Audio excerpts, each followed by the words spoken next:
There we go. Try that. Thank you, Larissa.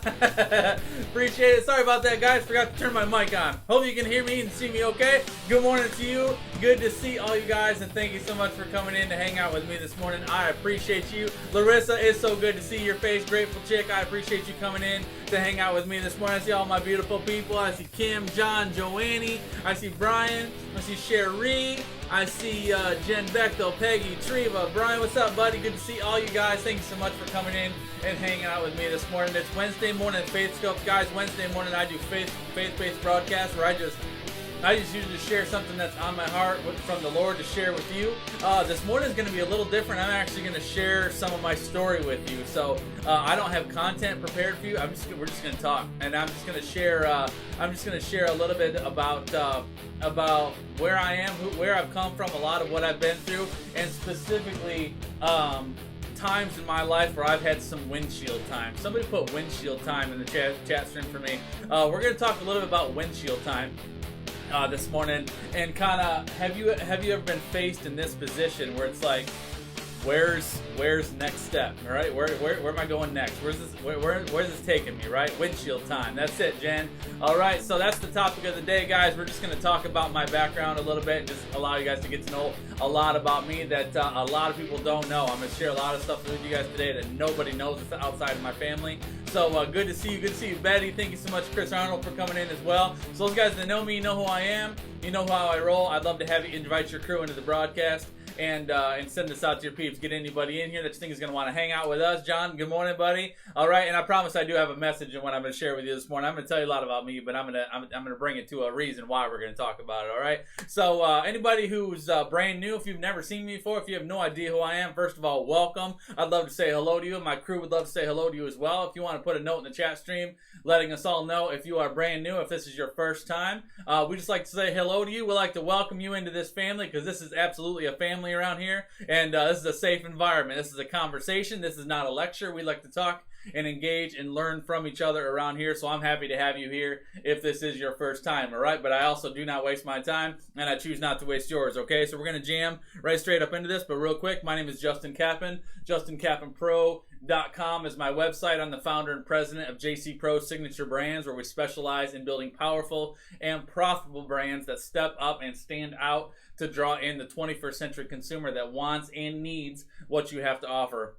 And we do this by establishing brand clarity, creating your signature visuals, structuring your message, and building the systems to maximize and monetize your signature brand. All right, I broadcast every single day, Monday through Friday, right here on Periscope, 8 a.m., hooking you guys up with business building tips, hacks, and principles, anything I can give you to help you grow your business, grow your passion, grow your ministry, grow your brand online in the digital market. All right, so let's get to it today. Let's talk about windshield time, okay? So I want you guys to think about windshield time. What's that look like? What's that feel like? And I'm not talking about going on vacation windshield time. I'm talking about windshield time where something happened and you get in your car and you get on the road and you are just driving. Jen, windshield time is what I call it, where you're in a car and it's nothing but you and the windshield and the road in front of you. In some cases, you don't even know where you're going. You're like, Lord, where are you taking me next? I don't even know where to begin from this point, right? Been there, done that, Peggy. I think a lot of people can relate to that. And, you know, I often talk about prayer and talk about the Lord. And I've shared with you guys often that some of the most genuine, heartfelt, real, raw prayers that I have ever prayed with the Lord have been behind a windshield somewhere after something just happened. Do you guys agree with that? Give me one if you can relate to that. Just and a lot of what I'm going to share with you guys this morning is some of those situations. All right, so I'm just going to set you guys up with some of my background. I appreciate the hearts, guys. I appreciate the shares, and I love that you guys are in here hanging out with me this morning. I respect it and I appreciate it. All right, so especially me just telling my story, because I'm not dumping a bunch of content on you this morning. We're just talking, okay? So I'm going to take you back to early years, okay? Teenager. Even before I was out of high school, I started in construction. I've always been really artistic, always been really good with my hands, always really into landscaping, building, constructing, creating things, basically. I just love creating. And so my mom Give you a little background about my parents. My mom is an interior designer, fantastically creative individual, which is where a lot of my creativity comes from. My dad is a computer genius. All right, my dad is an IT tech. He's the director of IT for a large oil company in Michigan, and so I got half of my dad's brain with the tech stuff and the other half of my mom's brain with the creative stuff. So I got a perfect cocktail of my mom and dad, which makes me good at all this stuff. All right, so I love that. But always been super creative. But when I was in high school, my brother, actually my older brother, I have two older brothers. I'm the youngest of three. My oldest brother Jason got me into construction. I started working in construction. I actually started my own business, and it's kind of funny. I never really thought of myself as having an entrepreneurial spirit, but I actually started my own business when I was 16 years old. Working in high school, I started creating waterfalls because I love water. Those guys are my clients. You know me. I love water. Anything to do with the water, I love it. And I've always been fascinated with waterfalls. I love waterfalls, and so I learned that I could actually create waterfalls. So I started actually going out and making flyers and sharing stuff and going. I used to go to greenhouses and I talked to greenhouse about whether I could create a water feature in the front of their greenhouse, and actually started picking up some jobs and made myself a pretty good living when I was a 16-year-old, going around and making waterfalls all over the place. And it was basically once I got my first truck. Once I had my first truck and I had some transportation, I'm like, I'm going to do something with this thing and I'm going to go make some money. So I started going out, started making waterfalls, and that kind of evolved into a real passion for landscaping. Good morning, Beth Hoover. Thanks for coming in. We're just sharing my story this morning. No crazy content, just talking with you guys. So I appreciate you hanging with me. So landscaping was in my blood, and as I graduated high school, I really was passionate about landscaping. So I decided that I was going to go to college and I was going to become a landscape architect. That's what I wanted to do. What's up, Ruben? Thanks for coming in, buddy. It's so good to see you, man. So I decided I was going to be a landscape architect. So enrolled, got into Michigan State University, and decided I was going to pursue a landscape architecture program.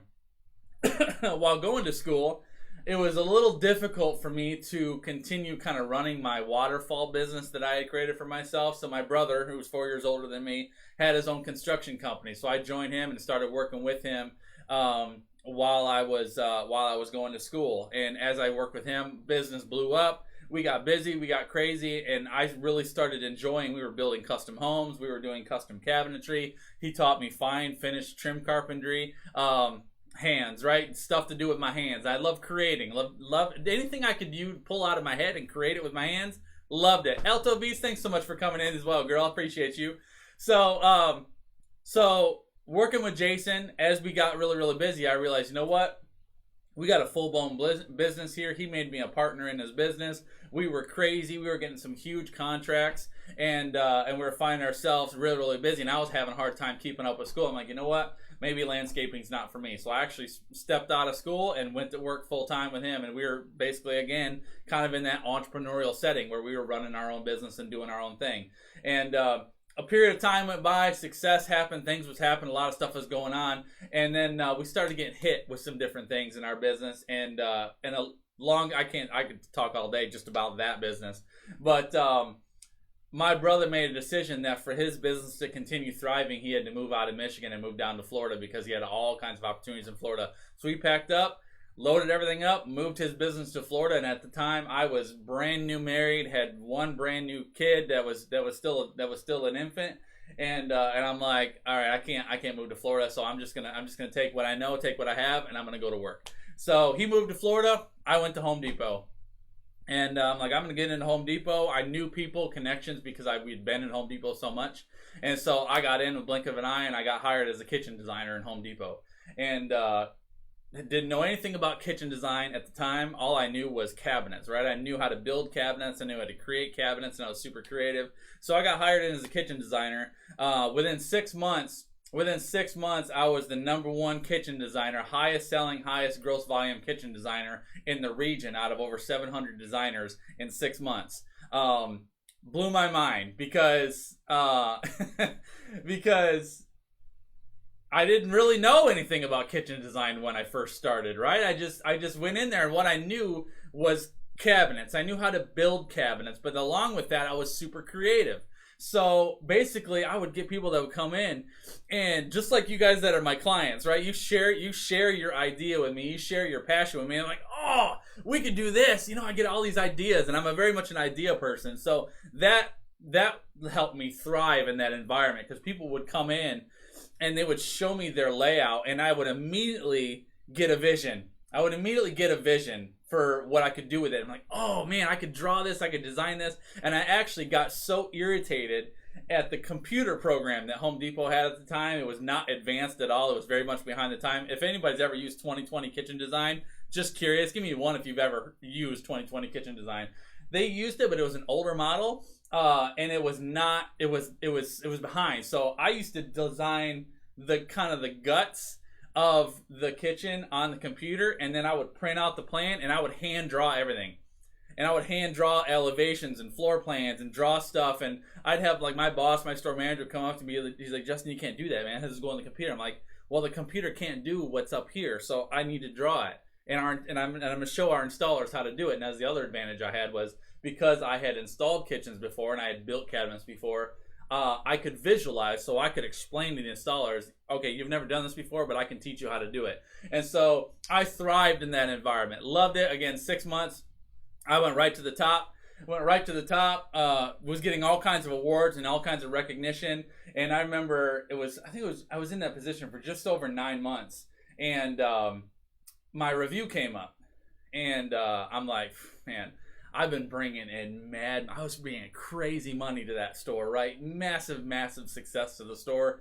Huge dollars that I was bringing in. I'm like, I can't wait to see my raise, right? Can't wait to see my review. So I go in there, they give me a top rating, they tell me all the great things that I'm doing, and then they hand me my raise.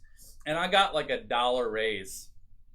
And I think I was making like $12, if I recall. It wasn't anything crazy. And I'm like, $1? Like, really? Like, and I'm just envisioning dollar signs, all the dollars that I brought into this building. You can give me $1? And I actually got a little fiery with my boss and then the HR manager. I'm like looking at them, and they knew it, you know, and I'm a bold person. I wasn't quite as bold then as I am now, but I was still kind of like, Mike, really, bro? I mean, come on. I mean, I know what I've done to this store in the 9 months that I've been here. And he's like, well, Justin, we have to follow process and procedure. And he starts giving me all the line about corporate, right? Rules, regulations. We can't give you more, because if we give you more, we have to give everybody more and all this kind of stuff. I'm like, okay. And it was that point in time that I got that itch. Okay, I'm not going to do average. I can't do average. I'm not cut out for what everybody else is doing. I need to step out and step up and do something on my own, right? So I hung in that store for another 3 months.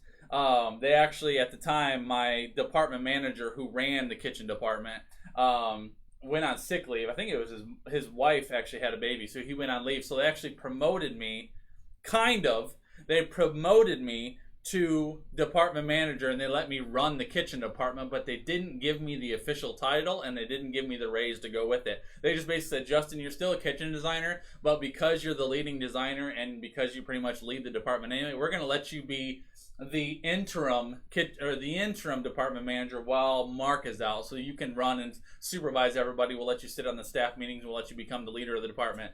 But you're not going to get a raise for it, and you're not going to get the position. And then when when Mark comes back, you're going to be just a kitchen designer again. Okay, so 3 months, okay? 3 months I ran the kitchen department. In the 3 months that I ran the kitchen department, our sales, I can't, it was been so long ago, I can't remember the numbers, but I remember we went way up, like huge growth. Huge growth. I started coaching and training our designers to do the things that I was doing. You know, incredible movement, incredible stuff. We're getting recognized from all kinds of different stuff. And then Mark comes back, and at that point in time, I thought, all right, Mark's going to come back, and they're going to recognize my ability to lead, and they're going to promote me to something. Maybe they'll move Mark and just let me own this department. I actually remember going into my boss's office and telling him, Mike, I said, I want the kitchen department. You've seen what I've done. I've exploded it. Love Mark, but I've done 10 times what he's been able to do in 5 years. I've done it in 3 months. I want the department. And he's like, all right, we'll consider. We'll see what we can do. Mark comes back. stuck me right back as a designer, brought Mark back in, and no word was said. I'm like, okay, I'm done. I'm out. I'm getting out of here. I can't. I need something bigger, right? I need something better. So at this point in time, I believe I was right around 20, 21 years old. So I'm like, and I'm still young, right? I'm still young. So I'm like, my whole world's in front of me. I can do anything I want.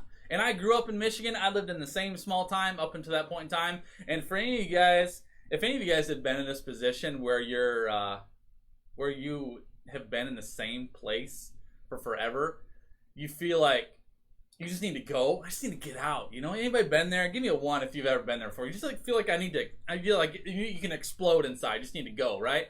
So that was me. And so I'm like, you know what? I'm gonna find something else. So I had a Kitchen and Bath magazine, Kitchen and Bath Design magazine. I used to get that every single month. And so in the back of Kitchen and Bath Design magazine, they had all the job postings. So I was going every single week. I'd go get the magazine and I would check it out and I'd look and see what job postings. There was a whole bunch coming up. So I started calling people all over the country. This is who I am. This is my experience. This is my background. And I started getting hang up after hang up after hang up because I had only worked as a kitchen designer for just under 12 months at Home Depot. Nobody had respect for Home Depot because Home Depot designers were considered less than adequate. They didn't really care about my construction background. They're like, yeah, you don't have enough experience to really step into this corporate size environment because it's different. It's a different world, and the level and the quality goes way, way up. And so hang up. I'm like, nope, I'm getting in because you know what? I don't care what my background is. I don't care what my skill set looks like. I know I am qualified. I know I can do this, and I'm going to get a job as a first-class designer in a first-class corporate firm because I am talented. I am capable. All right? And so I finally got on the phone with one lady in Atlanta and called her up, said, Pat, this is my name. This is who I am. This is my background. I am driven to be a designer. I am ready to get out of this environment that is holding me down, and I know I can thrive, and I would love an opportunity to interview for your position. And she's like, okay, let's set up an interview. So we set up an interview. I did a phone interview with her, and because she's in Georgia, I'm in Michigan, did a phone interview with her, blew the interview away, and she's like, okay. She's like, let me take some time. I'll get it back to you. She called me back 2 days later, and she's like, all right, Justin, we're very, very interested in having you come to work for us. And she's like, we can offer you, we talked through all the details. She's like, but we can offer you a $45,000 a year salary and a 15% commission on whatever you sell. Now, I was 21, right? 20, 21-ish. So at that point in time, that seemed like huge money. I don't know what $12, $13 an hour is for in salary terms, but that was more, right? And then again, once she said 15% salary, I added up just what I sold at Home Depot in the past year and took 15% of that, added it to my salary, and I'm looking at like 70, 80 grand. I'm like, and that was life changing for me. I'm like, I'm in. I've made it. That's what I'm going to do. That's where I'm going to go, right? So I decided to go for it. And so she's like, obviously you got some stuff to figure out because you live in Michigan. You need to come down and kind of check us out and see if you can find a place to live. Okay. So we packed up. My wife and I jumped in the car. We took a road trip down to Georgia. We drove through. And, of course, we come into this area where they lived. And I love Georgia. Who's in Georgia? Give me a 1 if I know I got some Georgia crew out there. Give me a 1 if you're in Georgia. I love Georgia. I love Atlanta. Of all the places I've lived, Georgia's my favorite. And where I was working and living was Gainesville, right? So I was actually working in this wasn't a surprise. I can't remember the town that I was working in, but I lived in Gainesville. So we drove into Gainesville and we're looking at different houses, and we find this condo. Man. We find this condo on Lake Lanier. Give me a 1 if you've heard of Lake Lanier. Lake Lanier, Georgia. That's where God lives. Okay? Lake Lanier, Georgia is like the most beautiful lake in the world, I think. I just think maybe I'm partial to it, but I love it. It's amazing. I'm a waterborne guy. We had a speedboat, right? And so we find this condo on Lake Lanier, Georgia. Waterfront, sitting right on the water. Thank you, Larissa. Have a beautiful day, girl. Beautiful, beautiful condo sitting on the water. We had a spot to put it. We had a boat and a slip. We could get on the water anytime we wanted. Life was grand. We moved in, amazing, love it, loved my job, got in, started thriving in my job, was making crazy money, all this stuff. Just, it was perfect, right? Perfect, perfect, perfect. Who's been there? You've gotten to a point in your life where it's like the sun's shining on everything. And not only that, but we, great job, great house, incredible environment, loved it. We got out of Michigan, we felt free, we felt, like we're spreading our wings a little bit and getting out there. And then as we're driving through town, my dad came down to visit. We're driving around looking for a church, and we passed by this church. And it was a pretty good sized church called Free Chapel. Some of you guys have probably heard of it. We passed by Free Chapel, and we're like, oh, this looks like an awesome church. So we go in and we pull on the front door and we go into get some information on it and find out it's Jentezen Franklin's church. Anybody ever heard of Jentezen Franklin? Jentezen Franklin is nuts. And I had watched him for years. Love his teaching. Love his preaching. His worship team is incredible. And Jentezen Franklin's church, wow, oh my gosh, Free Chapel right here in Gainesville. So we started attending Free Chapel. Loved our church. Loved Jentezen Franklin. Sun was shining, right, in every aspect of our lives. So at the time, we had 2 kids. We had Natalie, which I'm guessing was just over 2 years old. And then my son, Ethan, was still a toddler, right? And then my wife got pregnant for our 3rd kid while we lived in Gainesville, which is Sammy. So pregnant with Sammy, sun was shining, and we were there for living our life, doing our thing, all right? So with our business that we had, every single Friday we had staff meeting. So for the most part, we were basically owners of our own world, all right? I didn't have to go to the office. I could work from home because my clients, I was going back and forth to clients' houses. I was designing stuff, guys. I was designing kitchens and cabinets. I had clients that were spending $200,000, $300,000 on cabinets. I was designing kitchens that would blow your mind. You fall off your own feet when you walk in because they're so nuts, right? It was like every creative juice I had in me was bubbling over, right? It was so fun, and then the money was nuts, and it was just so good, right? So every single Friday, we'd go in for staff meeting, and all the designers would get together with the owner, with the installers, and we'd have a collaborative staff meeting every Friday morning just to get up to date with where everybody was, all right? So the way our commission structure worked was we would, I had my regular salary that I'd make, and then with my commissions, my 15% commissions, when I would close a job, I would get a I close a job and she'd owe me a chunk of money, right? So if I close a $5,000 job, she'd owe me X amount of dollars for that job. I'd get 25% of that amount she owed me on closing day. I'd get another 25% at our midpoint. So when we'd get halfway through the job, we'd sign off a midpoint checklist, and the customer would sign it, and we'd turn that sheet in. We'd get another 25% payment. And then when the job was done, signed off, customer was happy, installers were done, everything's 100%, job is done, we'd get our remaining 50% payment when the job was finished. That's how our commissions worked, all right? So this particular Friday, I was going in for a staff meeting. Things were getting tight because I had a lot of big jobs, a lot of stuff going on, and the economy, this is right around where the economy started dipping a little bit. It wasn't quite the crash, but it was starting to get a little weird, and our business was slowing down dramatically. And so, things were getting a little light, and so I'm like, I need to generate some cash. I need to get some cash going in here because I hadn't got any real good payment in a while, and so I was behind on my rent. I was behind on my car payment. We were, all of our other stuff, we were keeping a pretty good hold on, but our big payments, I think my condo payment was like $1,600 a month I was paying or something. I can't remember exactly. Car payment was like $350, almost $400 a month. And so we were behind on some of that stuff. I'm like, man, I need to get some money in here. So I was working sun up to sundown trying to wrap up all these jobs so I could get that last 50% payment. So over the course of like 2 weeks, I wrapped up and finished out like 6 or 7 different jobs. And a couple of them, I actually strapped on a tool belt, went in there with my installers, and actually helped them finish the punch list just to get it done because I knew how to do it. So going into this Friday, I turned in all my invoices, and the boss of our company owed me just over $5,000. I'm like, this is gonna be a lifesaver. It's gonna get me caught back up. Everything's gonna be good. I'm gonna be great, right? So I go into the office that Friday morning. We go and have a staff meeting. We're all sitting around this big conference table, and we're waiting on Pat to come in. And we're waiting on Pat to come in. We're waiting on Pat to come in. She's sitting on her phone. She's in her office, door shut, with a phone. You can see her through the glass talking on the phone. And we're waiting. And so she comes out. All right, here we go. So she comes down, sits down at the table. Good morning, Erica. I'm just telling you my story, girl. You've missed a little bit, but welcome, okay?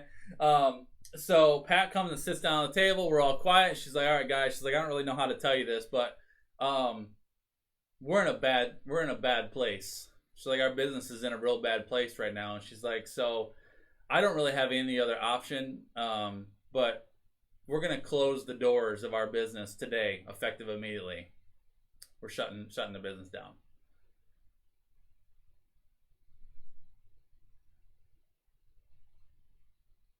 That's about how silent the room was. And so I'm like, at this point in time, okay, listen up now. At this point in time, I'm sitting at a table with like 35, 40 people. Okay? I was the youngest designer. Youngest, by far. Youngest designer. Everybody else that was there had worked there for years. All right? Had connections. Had, established lives. I was brand new. I mean, we'd only been there probably 2 years. My wife was 9 months pregnant with my third child. All right? 9 months pregnant. We're closing the doors. As soon as she says we're closing the doors, almost everybody at the table got up, grabbed their cell phones, and went out to their offices to go and call. And they started going and making their connections. Who do I got? Who can I work for? Who can I get going? Where am I going to go? And I'm just sitting there. Like, what the heck am I going to do now? I'm like, where am I going to go? I'm in friggin' Georgia. Like, everything I know is in Michigan. I don't know anybody down here. I know what it just took me to get me here, right? And it was like everything was perfect, and then this happened. And so everybody doing their thing, and I'm like, okay, pull it together, okay? Pull it together. We're going to be fine. I'm going to get this money, and we're going to use it to do whatever we got to do. It's going to carry over for a little bit. So Pat goes into her office, and our HR manager goes into the office with her, Pat and Jenny.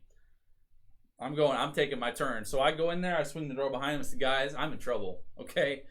You know my situation. My wife is 9 months pregnant. I am behind on my mortgage. I am behind on my car payments. I said, I need this income. I've turned in invoices this week totaling just over $5,000. I need to get my check so I can get out of here. I got to figure out what I'm going to do. And Pat says, Justin, we don't have any money. She goes, we don't have any money. She's like, I can't write you a check today. I'm like, Pat, I need you to recognize what's going on in my world right now. And this is the thing about this is the thing about it too, is that Pat and her husband was an incredibly talented home builder in Georgia, wealthy. These two lived in like a multi-million-dollar home, right? Multi-million-dollar home, super wealthy, super ritzy, super well off, all right? They got more money than they know what to do with. The business had no money. All right? The business was out. They were just out of money. They were out of cash flow. And so I said, Pat, and without saying it, what I want to say is I know how many commas you probably have in your personal bank account. Can you please help me out here a little bit? That's what I wanted to say. I basically said, Pat, I need your help. Like, I need your help. I need something. Can you give me anything? And Jenny, the HR manager, is just sitting there, and she's like, won't really look at us. And Pat's like, well, let me see what I can do. And so she pulls out the petty cash drawer, which we didn't take much cash. Most of it was credits and checks. She pulls out the petty cash drawer, and she's like, Jenny, can you hand me a Ziploc baggie? So Jenny hands her a Ziploc baggie. She takes the petty cash drawer that had no cash in it, and she dumps all the change from the petty cash drawer into a Ziploc baggie. Zip. I can give you that.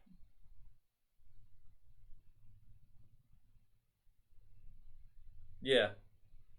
Have a good life, Justin. Okay. Okay. Windshield time. Okay. I walk out of the front door, drop my crap, walked out of the front door, and we were in a strip mall, and there was a grocery store right next to us. I don't even remember what the grocery store was, but there was a grocery store, and they had that was my severance, John. They had one of those Coinstar machines. You guys ever heard of Coinstar? You won if you heard of Coinstar before. They had Coinstar machine in there. So I went into the Coinstar machine. I went in, I dumped all the change in there, ran it through and got my ticket, and I had $32. My bank account was in negative. I was red in my bank account. Behind on my car, behind on my house, behind on majority of everything. I had $32 to my name. And I drove a Ford Super Duty F-250 that was on empty, and I had 25 miles home, and I had to put 30 of that 32 in my truck to get home. Windshield time, right? What now? Okay, now when I tell you guys about some of the most real and genuine prayers that you ever pray are behind a windshield somewhere. That's the one that comes to mind when I think of real genuine prayers. And I let the Lord have it. I let the Lord have it in that car. And I went through, Peggy's talking about I would have been mad and crying, and listen, I exploded in tears for about 10 seconds. Nope. And then I'm that type where fear, pain, insecurity, holy crap, what now, hits you like a brick, like you're buried in bricks. Oh no, I'm gonna battle through this. I'm gonna be fine. I'm gonna take my $2 and I'm gonna figure out how the heck I am going to survive this situation. And so, windshield time. Get in the truck, head home. Now, I just got through my own terror, okay? Now I gotta go home to a wife that's 9 months pregnant with 2 toddlers in the house. And not only that, but she wanted to have home births, okay? So we did home births with our first 3 kids.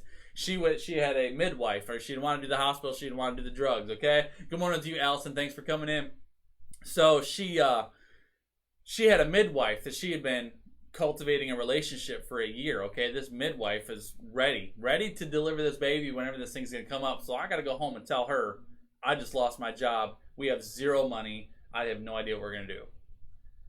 25-minute ride home. Longest 25 minutes of my life trying to figure out how I'm gonna communicate that to her without her exploding, okay?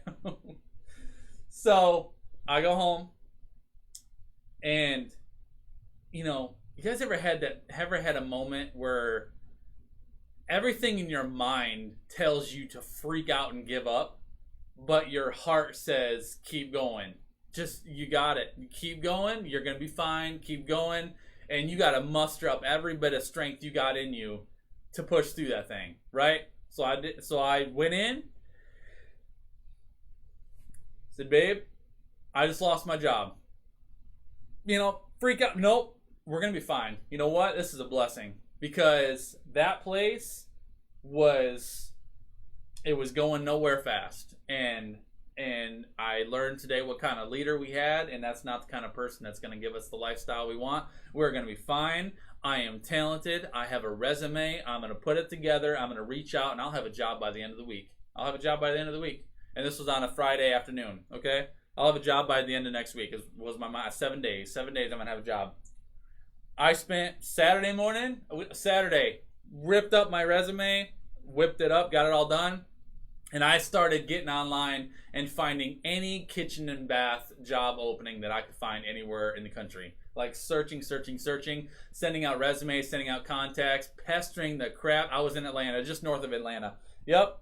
And I started just putting it out there. I'm gonna just get out there. It's gonna be crazy. It's gonna be good. We're gonna be fine. We're gonna be connected. I actually called my parents. My parents actually wired us some money to help us get caught up on our stuff and give us a little money to work with.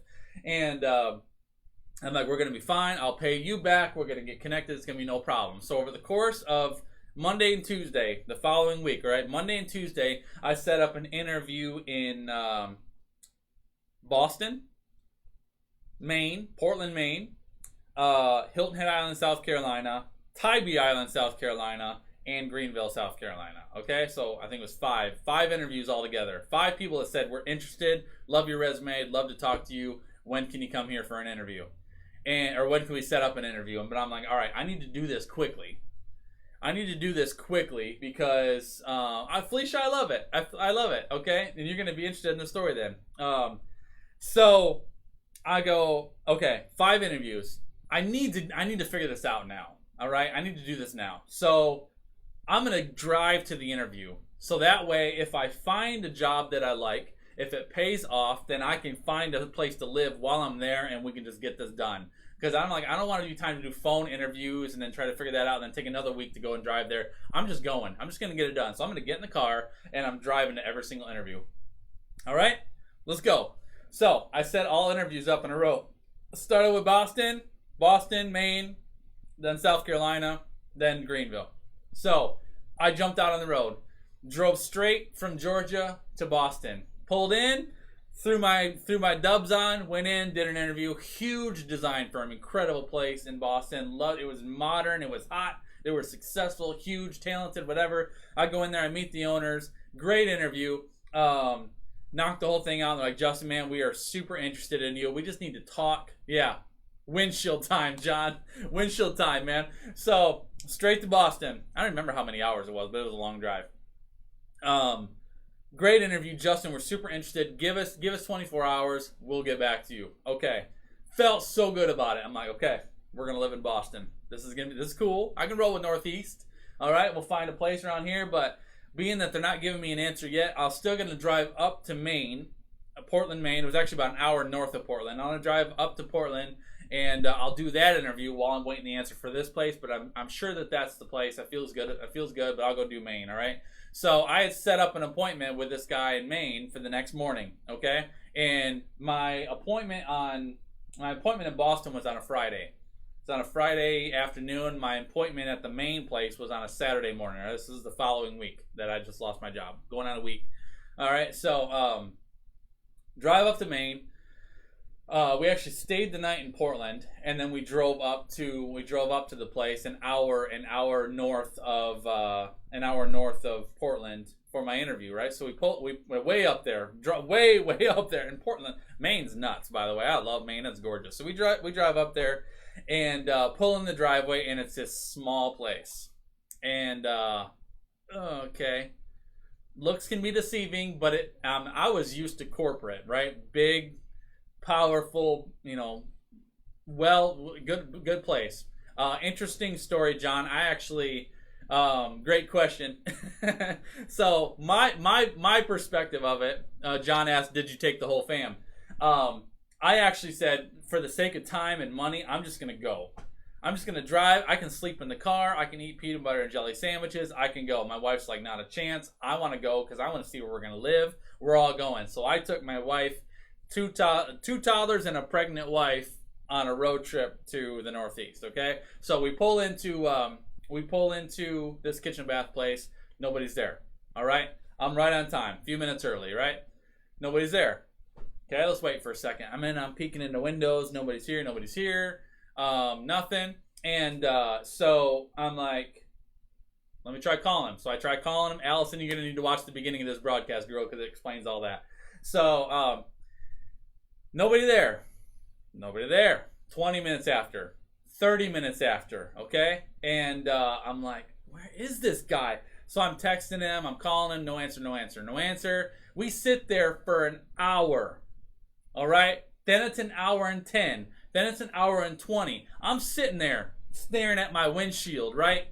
What the heck is going on? Why the heck did we drive all the way up here?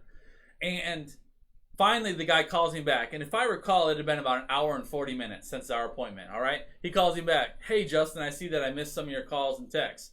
And I'm like, yeah, dude, I'm sitting in front of your building right now for our interview that we set up via email. I'm supposed to be here at this time. And he's like, oh, yeah. He's like, well, I'm actually up north in the mountains right now camping with some friends of mine, so I'm not going to be back until Sunday night. He's like, can we plan something for Monday morning? I said, no. We can't. I'm here now. He's like, oh, man, I'm at least 3 hours away. He's like, I can't get down there right now. He's like, this isn't going to work. Oh, really? And I'm like, dude, I just drove here from Georgia. He's like, I don't really know what to tell you, man. He's like, well, if you want to stop by Monday morning, I'd be happy to see you. Click. Ooh, you guys can imagine. Okay, now, hold on. So, this is what I'm telling you. You gotta square your head up. Because what I would have loved to do is hung out until Monday morning and not had gone in for an interview, but would gone in to just meet this man. Alright? But I'm thinking, you know what? I don't want to work for that guy. I don't even want to do the interview because I'm not gonna work for somebody like that. Let's get out of here. Headed out of Maine. Now, along with that, my wife had determined in her mind that Maine is where she wanted to live. I love Maine. She loves Maine. It's amazing. I love it. She felt like this is the place. So she had made up in her mind that this is where we're going to live. So when this job didn't fall through, I'm like, I'm not working for that guy. We got to get out of here. We got to go. She's like, no, let's wait for the interview for Monday. I'm like, I'm not interviewing with him. Not after that. Zero respect. Zero integrity. I'm like, we're getting out of here. I'm driving, and so the whole way, it's like a 3-hour, 4-hour drive out of Maine. The whole way out of Maine, she's bawling her face off because she thought that we were going to be living in Maine. So then now I've got this 9-month pregnant emotional wife that's freaking out that we're not going to live in Maine while I'm trying to keep my cool, keep my calm. And so we get out of Maine, we get back into Boston, and right around as we're headed towards Boston, I'm like, I'm going to get a phone call from these people. They're going to tell me I got the job. And so I get a phone call from them. Hey, Justin. I'm like, hey, what's up, guys? Like, hey, just want to let you know, man, we're so impressed with you. We just think that you are absolutely such a talented designer. You have so much going for you. But because of the economy, because of the volume, and because of the people we already have working for us, we're really not in a position to take on a new designer at this time. If you are interested, we can offer you a fully commissioned position, but we can't offer you anything with a salary. I'm like, I can't take a fully commissioned position. I can't. It's no stability. And I don't know anybody up here. It's going to take me a while to build up some influence, right? To build up some business. And they're like, yeah, we can't offer you any kind of a salary. It's all going to be full commission. Like, okay, I'm going to have to respectfully decline. Thanks so much. Click. Options. Trip north, wasted. Okay. Monday morning, I got an interview in Hilton Head Island. Let's get back south. So Sunday, we drive all the way back south. Windshield time, all right? And I know, guys, it's 8:46. I'm going to keep talking, all right? John, if you want to go, buddy, you can go. I don't want to disrupt my broadcast or my scope train, but I'm just going to keep talking. We can delay our scope train a little bit, too, if you guys want to shift a little bit. But, so, windshield time, Sunday. I'm going to try to be done by 9. That's my goal, okay? So, drive south. All day Sunday. Get home, okay? Oh man, so we drive straight. We get straight down. We get straight down to Hilton Head Island, all right? I'm wore out. I just spent 3 days on the road, right? I'm smoked. Emotionally smoked, physically smoked, okay? Get your head right, Justin. Get in there and show up, all right? So I go to Hilton Head Island, pull on the thing, go and do an interview. And show up, dress up. What's up, guys? Here I am. Let me tell you why I'm going to blow your mind in this business. So I go in, slay the interview, and they're like, "Let me think about it." So, God, I need an answer. I do. I need an answer. They're like, this is my situation. Hilton Head Island's in South Carolina. It's an island right off South Carolina. It's actually where I vacation every year. Peggy, thank you for asking. So Hilton Head Island, South Carolina. Okay, and so they tell me, well, Justin, great interview. We need to deliberate. Can we get in touch with you later in the week? I said, guys, I need an answer. I really do. And I'll wait for it. I'll go out and sit in my car if I need to. But I am in such a place right now where I need to know where I'm going. I need to know what I'm doing. So if you guys can give me an answer, I need to find a place to live. And they're like, okay, give us a couple hours, and then we'll get in touch with you. All right. So we went out to lunch with kids, the whole thing, right? So we come back, and I sit in their parking lot in my car waiting for an answer for 2 hours. I sit there and wait. Boss comes out. Justin, come on in. So I come in. What do you got? They're like, all right, we'd like to offer you a position. Thank God. Okay. What do you got for me? We can offer you a $35,000 a year salary and a 5% commission. Oh. Way low, right? Way low. Can you do any better? No. And honestly, we're in a position right now where we are not thriving, right? We're the economy is unstable. There's a lot going on. Like, we honestly really don't feel terribly comfortable bringing on another designer, but you are talented and you definitely have potential. And we know that if the economy flips, you're going to be a great asset to our business. And I'm like, I don't want to be a punchline. I don't want to be your exit strategy, right? So if things don't take a turn, I'm the first one to go, and I just got let go. So, no. I'm like, so I can't remember exactly what I told him. I said, all right, let me think on this. All right, let me think about this for a second. I said, can I get back to you with an answer? Basically what I need to do is I need to find out what my living expenses are going to look like around here and see if I can even find a place to live. So we spent the rest of the day, it was on a Monday, we spent the rest of the day looking for a place to live. We could not find anything on Hilton Head Island. Hilton Head Island's cost of living is up here, right? Crazy. Not a chance, no way. All right, let's get off the island. So we get off the island, take the overpass back to the island, over to the mainland. We find a house that we can rent. It's like $1,300 a month, and it's garbage, right? Best we could figure out. And so I actually called the guy. I said, the best that I can figure out is this house over here. I think it's Beaufort. And I said, I can't find any place on the island that's even close to what I can afford. I said, so I can do this place off the island. This is how much it is. This is what they're telling me. Is this realistic? Say, Justin, you're going to hate living off the island because the traffic you're going to experience every single day, it's like a 12-mile ride, but you're going to spend an hour on the road every single day. I'm like, this isn't right. That's not right. I said, all right, I'm going to decline. I'm going to decline it. Thanks for the time. Thanks for the interview. I'm going to keep moving and keep looking. Okay. They're like, all right, best of luck to you. Windshield time. I'm down to 2 people. I'm down to 2 spaces. Okay. I've got an interview in Tybee Island, which is just south of Hilton Head Island. I think Tybee Island is actually Georgia. I think it's just south. All right. And then, Greenville, South Carolina is what I got left. Okay, so we drive to Tybee. All right, I got an interview at Tybee Island first thing Tuesday morning. Okay, so drive down, find a cheap hotel in Tybee, ready for my interview Tuesday morning. Tuesday morning, dress up, show up, pull up to this building on Tybee Island. Crazy place, huge, corporate, big, love it, looks amazing, and I'm like, this would be hot. I'd love to live on Tybee. I'm feeling good about it again. Okay, come on, God, you got us, okay. So I walk in the front door. You guys, this is true story. All this is true, guys. You won't believe some of this stuff. All right, I walk in the front door. This place looks like Caesar's friggin' palace. Like, it is like there's like pillars and waterfalls and like balconies wrapped around the plate. I mean, just this crazy place, right?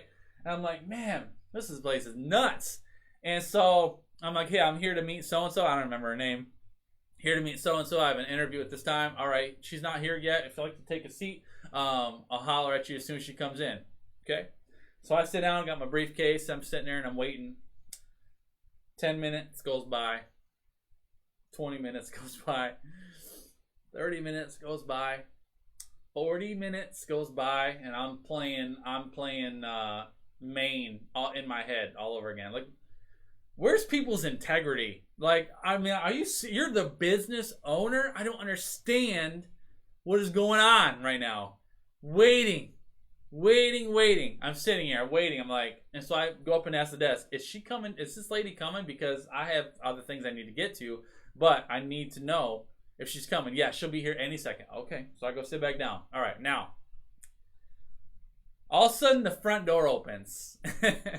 And I hear all this ruckus, okay? You can't make this stuff up, Brian. Here comes this girl, woman, okay? Now, this lady looks like Cruella de Vil. You know who I'm talking about? Like the girl from 101 Dalmatians with the big hair and super eccentric and the hat. And she's got like 15 different purses that she's carrying. And she's like coming in and all her stuff. And here she's all coming in. And as soon as she comes in, no lie, this is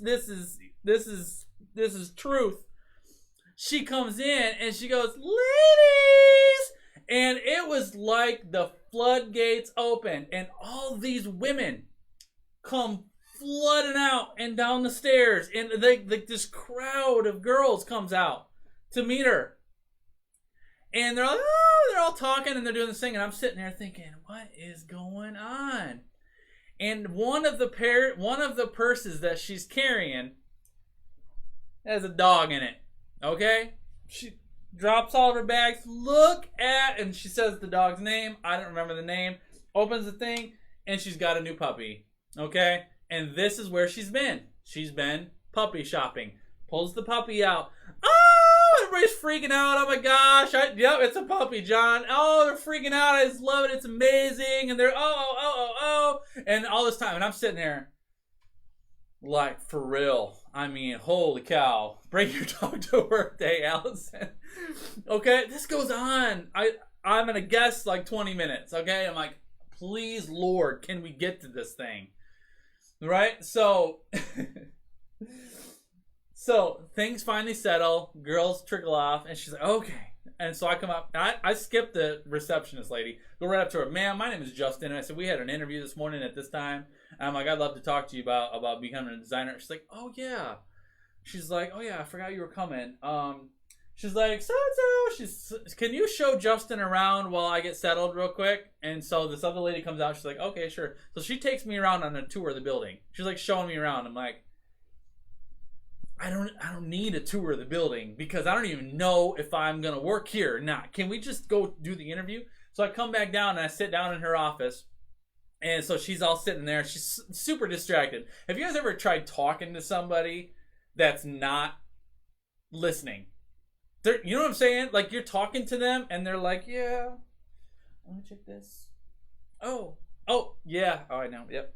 And then go back and you're like, Would you listen with your face? Like, look at me, you know? This is how she was. Not listening to a single. She's like, tell me a little bit about you. So I'm telling her my whole story, not paying attention to me whatsoever. So I get my whole thing and said, ma'am, I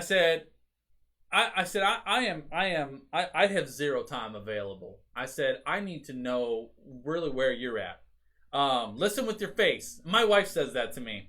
And it's good. It's a good practice. You can say that to your spouse. If you're talking to them and they're not looking at you, say, listen with your face. Because if you got eye contact, you know that they're listening. Listen with your face. So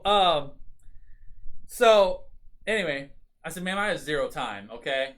I have zero time. I need to know what you can do and if you're positioned to bring on another designer. She's like, well...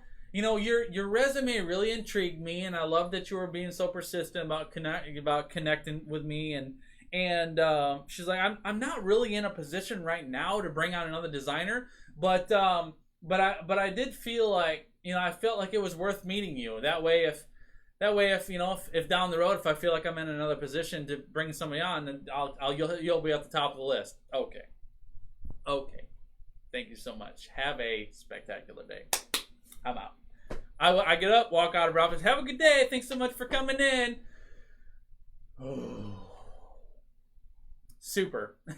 Windshield time. 4 down. 1 to go. Okay? Back in the car. Nope. No problem, Tamika. Have a beautiful day, okay? Back in the car, okay? Right, Peggy. Thank you. And this is the thing. But I want you guys to get a lot from this, you know, and I'll keep talking if you want me to keep talking. But your light, you know, there's a quote, I can't remember who says the quote. I saw it this morning. I can't remember who said that, but the quote is, life is 10% what happens to you and 90% how you respond to it, right? Your response, your thoughts, your words are powerful. And you can allow yourself to go down a spiral of doom and gloom, or you can straight up deal with it. And I'm a dealer. I deal. Stand and deal. That's just how I roll, all right? So I get back in the car. That one didn't work out. I didn't even tell my wife the story. That one didn't work out. It's not the right place. I don't feel good about it. Let's go to Greenville. On the road to Greenville. Here we go. We headed to Greenville. Last stop. Last shot. I spent 3 days scouring the country for every job opening I could find that fit what I was looking for. And these were the only 5 I could find. And I was down to 1 left. And my first 4 did not have a good track record. So I drive to Greenville. We go downtown, and it was right on, I can't remember the road for those guys in Greenville. Right downtown, Main Street, right? I come downtown, and I pull up to it. I follow the address, and here I pull up, and it's this tiny little building. Like, this place is smaller than my house. And it's just got this little sign on the top. No glitz, no glam. Just this simple little building with a warehouse behind it. And I thought, oh my gosh. Oh my goodness. Looks can be deceiving. Okay? Looks can be deceiving. I'm just gonna go in. I go in, I look in the windows, and it's a decent looking little building. It's a decent looking showroom inside. But I'm used to corporate. I'm used to power, size, impressive big buildings with huge teams and stuff. So I open up the front door, and here comes this gentleman. His name's Dave. Love the man. Probably one of the best bosses I've ever had in my life. He comes out, and I was pleased to know that first of all, that it was a man that I was interviewing, because my last, of course, I guess the 3 that I interviewed were all women. The one guy that ditched me was a man. But so I come in. Here comes Dave. Dave comes in, shakes my hand. Justin, it's so good to meet you. He's like, I have so much respect for you that you drove all the way here. Now, this is Greenville from Atlanta. Okay, it was like a 2.5 hour drive. Okay, maybe. All right, he had no idea I just went to Maine and back. Like, he's telling me he respects me for driving 2 hours from Gainesville. He's like, I have so much respect, Justin, that you drove here and that you're willing to come and do a face-to-face interview. He's like, I respect your time and I won't waste it. He's like, let's go into my office. He takes me right into my office, and we proceed to have one of the best conversations I'd ever had about a job ever. Like, super down to earth, just real, paying attention to me, listening with his face. Just super good, super great. And he just lays it on me. He's like, Justin, he's like, I want you. I'm gonna offer you the job. He's like, what do you need? And I said, what do you mean? He's like, what do you need financially? He's like, I know you're in I told him the whole story about the past job, moving, my wife being pregnant, all that stuff, right? And he's like, what do you need? I said, my last position was paying me $45 a year with a 15% commission. I said, if you can match that, I'm happy, dude. He's like, man, that's low. He's like, that's low. He's like, how about I give you 55 and a 15% commission? He's like, would that justify? I'm like, please, yeah, let's do that. And so I'm like, all right. He's like, well, the way I look at it is like, I reward my designers for hard work. So he goes, let's start with that, and let's see how you do. Let's see how you do, and then as you grow and as you improve, we'll revisit that, and we can increase your commission, we can increase your salary. I'm super open. He's like, I want you to thrive in this environment. He's like, and I'm gonna help you get to know everybody, get to know the community, and we're gonna get you taken off. He's like, but you need to find a place to live. He's like, so don't let me waste any more of your time. He's like, let me write you a check right now to help get you started. All right. He writes me a check right there, bonus check, signing check, writes me a check. So here, take this. And this will help with a deposit on a house or just some travel expenses or whatever you need to do. Here's a check. He writes me a check. I don't know the guy, right? Met him an hour ago. Writes me a check. All right, and says, here, go get started, and then take whatever time you need to. Get yourself moved. You just tell me when you can start, and I'll just work with you. God is good. God is good, Tara, all right? So I'm like, thank you, Lord. Thank you, Lord, okay? Windshield time. Now it's good windshield time. Look at God, Kim, right? So I'm like, okay, we got it. This is good. Whew, let's go find a place to live. We had researched some houses in Greenville on the drive there because this is our last shot, and we're like, well, we have to live here. This has got to be it. So we looked up some places. We found a house. We found a really cute house that we could rent, and the price was good. We went and met the guy, called the guy, checked out the house, loved it, signed the paper same day. Got a job, got a house, got a future all in one day. Perfect. Love it. Moved to Greenville. Packed up our stuff, got out of Gainesville, moved to Greenville, settled in, got the job, moved on. Okay? Now, it's 9 o'clock. So, the question is, do you guys want me to cut this off and finish the story tomorrow? Or do you want me to keep talking? And this is really up to my powertrain because I know you guys have broadcast. Oh, and we could do I guess we can, I know you guys got stuff to go. Keep talking. Where's my powertrain at? Then that's okay.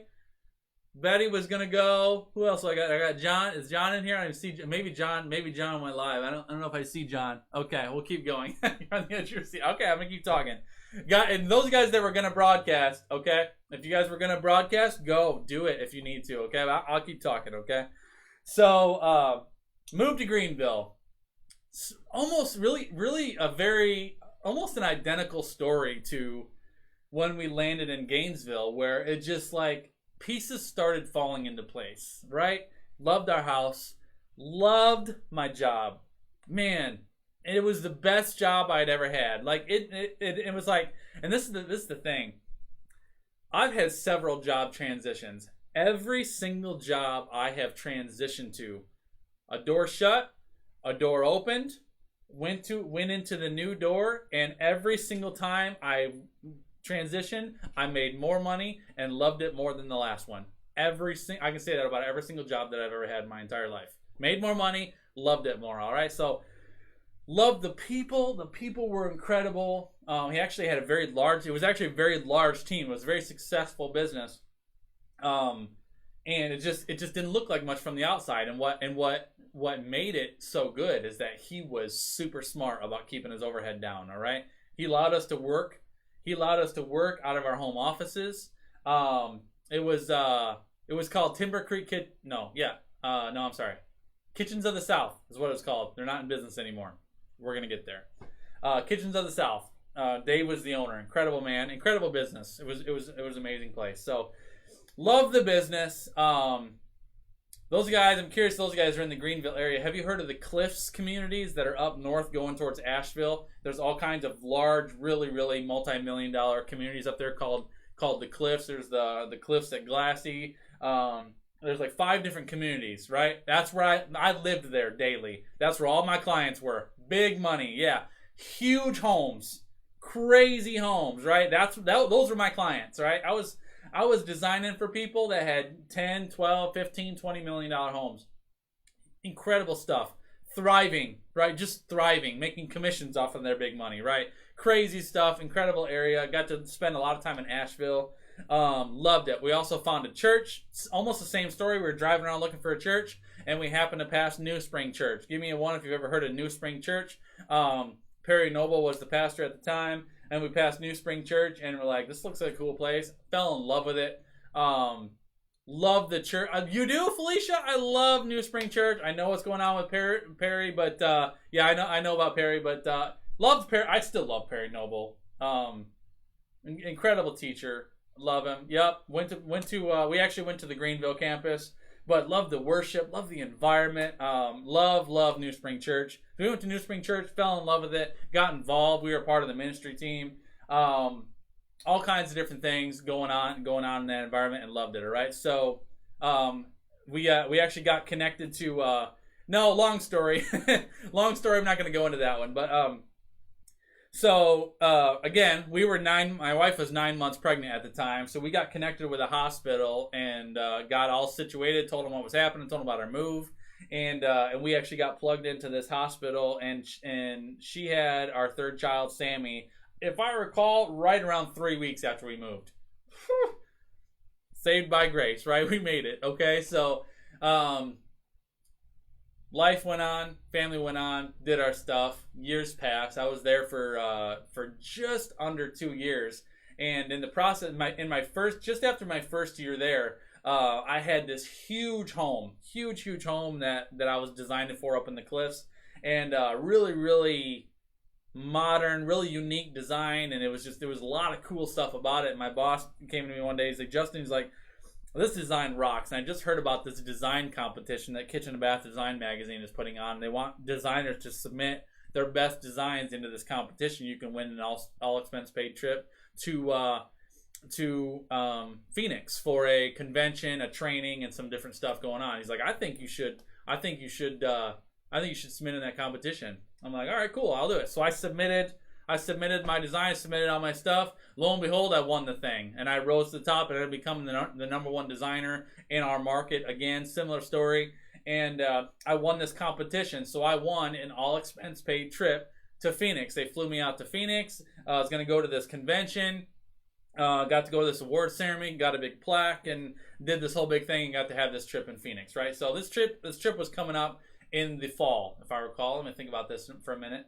I think it was right around September. So this was later in the year, so I was anticipating. As we're going through the summertime, business was slowing down.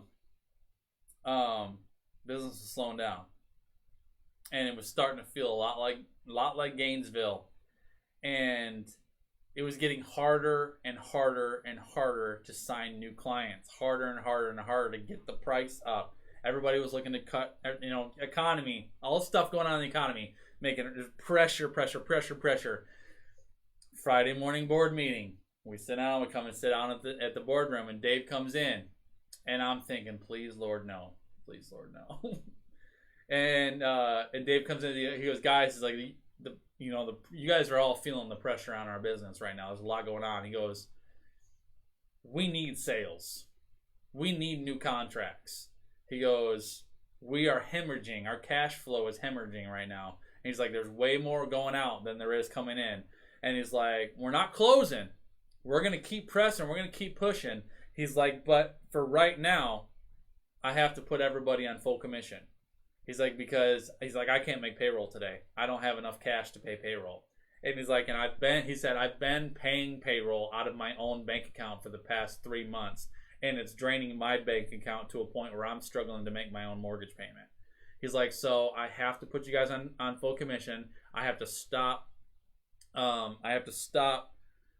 salary payments for the time being. We just need to pick this up. He's like, we're going to do it fine. We're going to pick it up. We need to get this thing going. He's like, but I just need you guys to know we're just going to have to roll off full commission. So when money comes in, I'll pay you.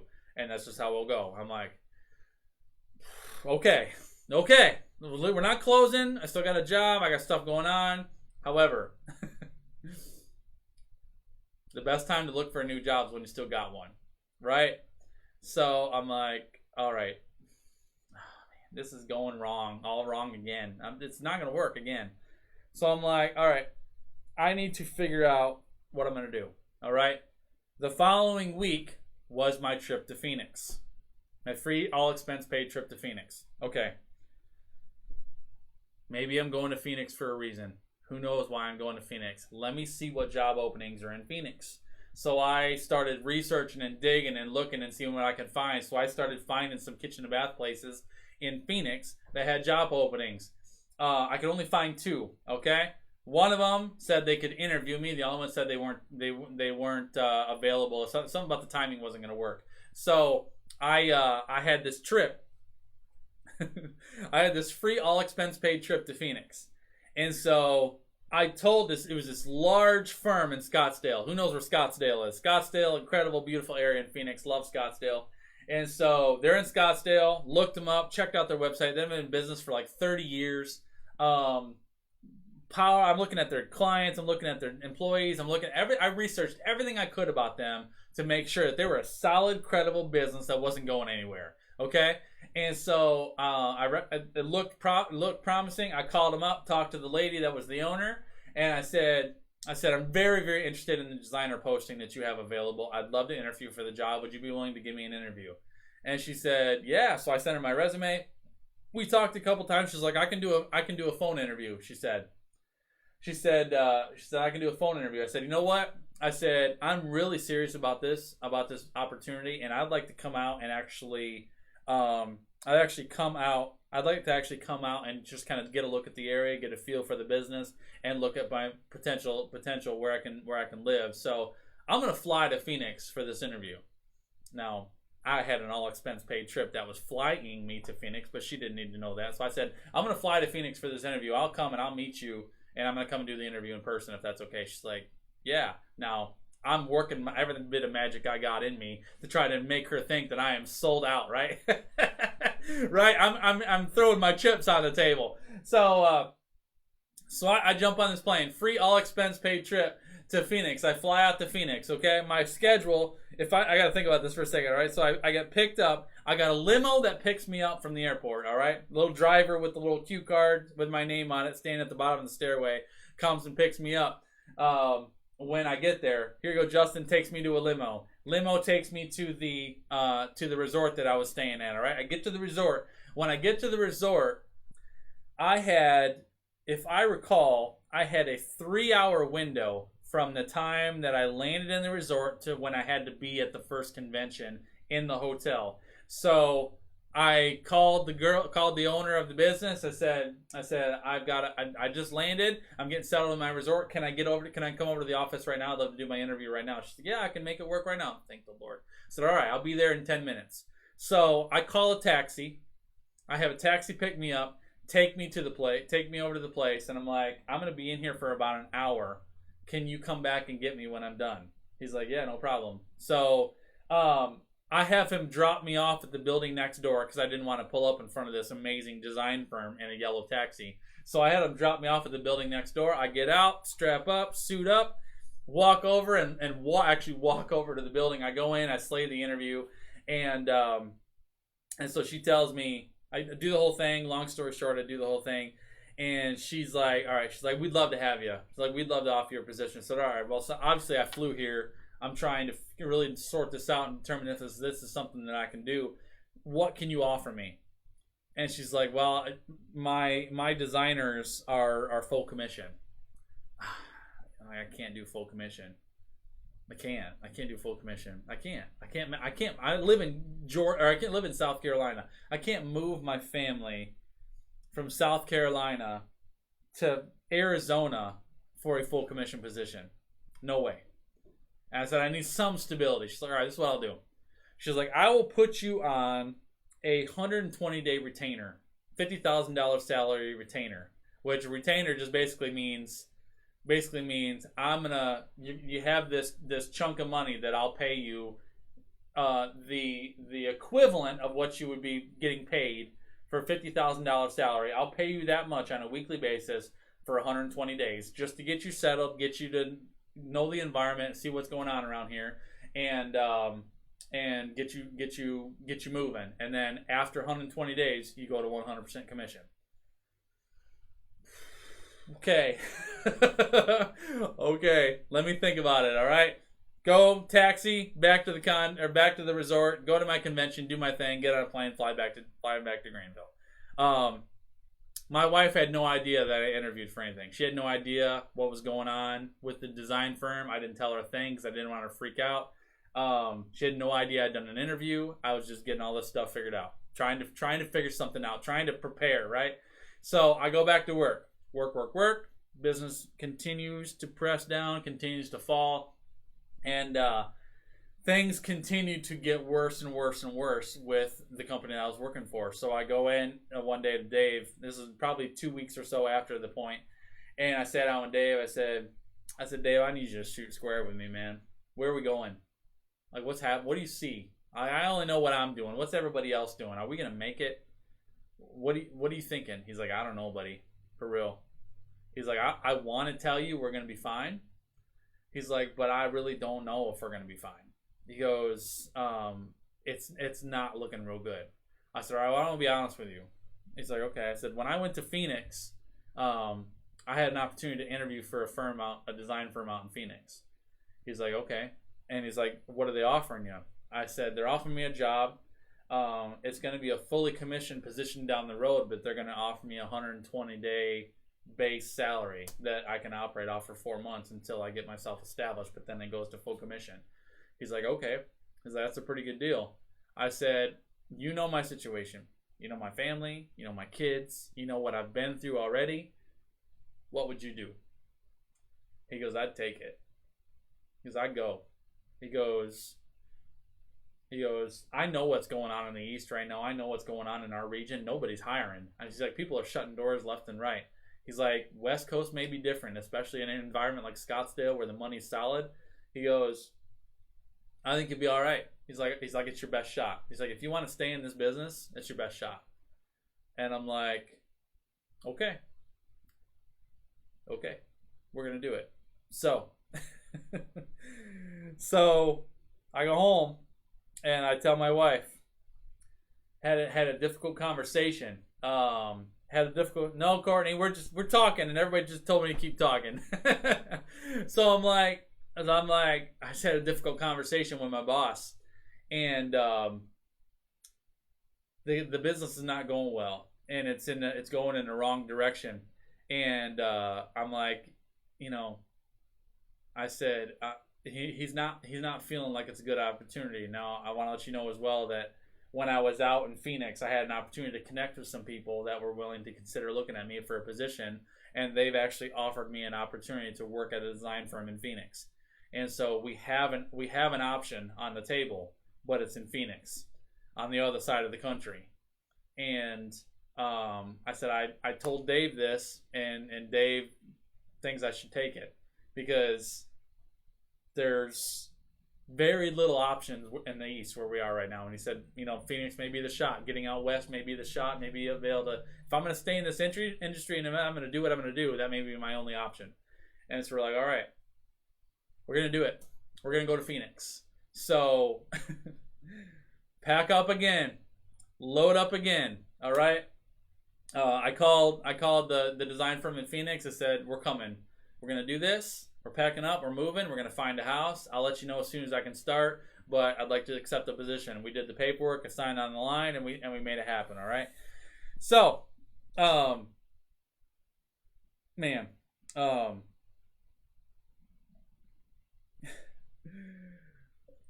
windshield time, Kim. Windshield time. So, made the decision to move. Loved Greenville. Loved our church.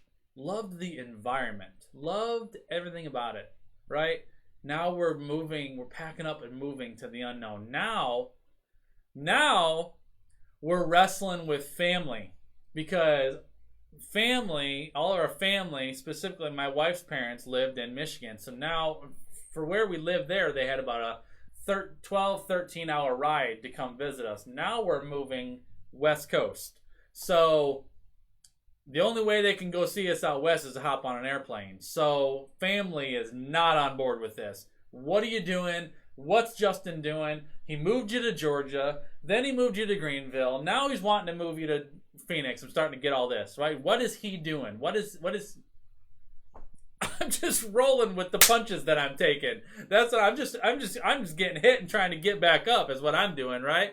And so I'm like, I'm just gonna stand and deal. I'm just gonna stand and deal with this. We're gonna keep moving. We're gonna keep going. We're gonna keep going, because I loved the industry. I loved being a designer. Loved it. Loved everything about it. All right. So moving. All right. We got some money. I sold my boat. That's how that happened. So I love my boat too. Along with that, I had this beautiful boat that I bought when I like early 20s. I was working overtime. Actually, just all this extra work that I was doing when I was building waterfalls and all that stuff. I saved up a bunch of money and I bought my first boat. I actually named the boat Overtime because it was all the overtime that I worked to pay for it. So I had this boat that I took with me everywhere. It's like my baby. And I'm like, we need to sell the boat. The boat's going to pay for the move. So I sold the boat. I think I made like $8,000 off of it. Got the cash. All right, that's going to pay for our move. It's going to help us kind of float ourselves until we get ourselves set up in Phoenix. So I'm researching. I had never paid a mover before. I I had always moved myself. I always just went and rented a Penske truck and just did it myself. I'm like, we can't move all across. I don't want to drive a Penske truck across the country. Let's hire a mover. Let's do this thing. So I started researching movers. Movers are expensive. You guys with me out there? Like, movers are like, woo, man, movers are expensive. So I'm like, thousands of dollars these people wanted to move our house across the country. I'm like, forget it, man. Man, holy cow, it's expensive. So I come across this company. I don't even remember what they call themselves. I wish I could. They said, they gave me a quote for like $1,400. Whoa. Like, really? And I'm like looking at everything and I'm like, yeah, we can move it for $1,400. I'm like, why so cheap? I should have red flagged why so cheap, right? But sounded good. I'll do it. Let's do it. All right. So I hire these guys. Let's move our house. All right. So I'm thinking all right. So I tell them the story. So this is what we're gonna do. We're gonna have you come up. We're gonna show up on this day. We're gonna have you load up our house and get it all in the truck, and then we're going to spend the night in a hotel, and then the next morning we're going to head off across the country. And it was going to be like a 3-day ride across country. So we'll meet you there. We'll get out and we'll kind of be traveling that way. Like, okay, yeah, no problem. Sounds good. That's kind of what we're thinking too. So no problem. So day shows up, morning of the move, right? They show up. They're getting ready to move us, and so we're waiting, right? I'm waiting for them to show up. We're supposed to be there at like 8 o'clock in the morning. Nothing. 9 o'clock. Nothing. 10 o'clock, nothing. 9, noon comes by. I'm like, where are you guys? I'm calling, nothing. 1 o'clock, 2 o'clock. Finally, he calls me back. Hey, Justin, man, I'm so sorry. We just got slammed with the house that we were on last night. We've actually been working all night. And we finally just got free. We're headed over to your house now. I'm like, okay, come on over. These guys show up. Listen to me now. These guys show up at my house at 3 o'clock in the afternoon, okay? 2-story house, full, all right? Full. 3-bedroom, I think 4 bedrooms, if I recall. Just tons of stuff that had to be moved, okay? They show up at my house 3 o'clock. These guys, like, crawl out of the truck. They're wore out. They're exhausted. They've been working all night. No break. The only break that they got was in the truck ride over to my house, okay? They come into my house, and we're looking at everything. All right, we're going to get this thing going.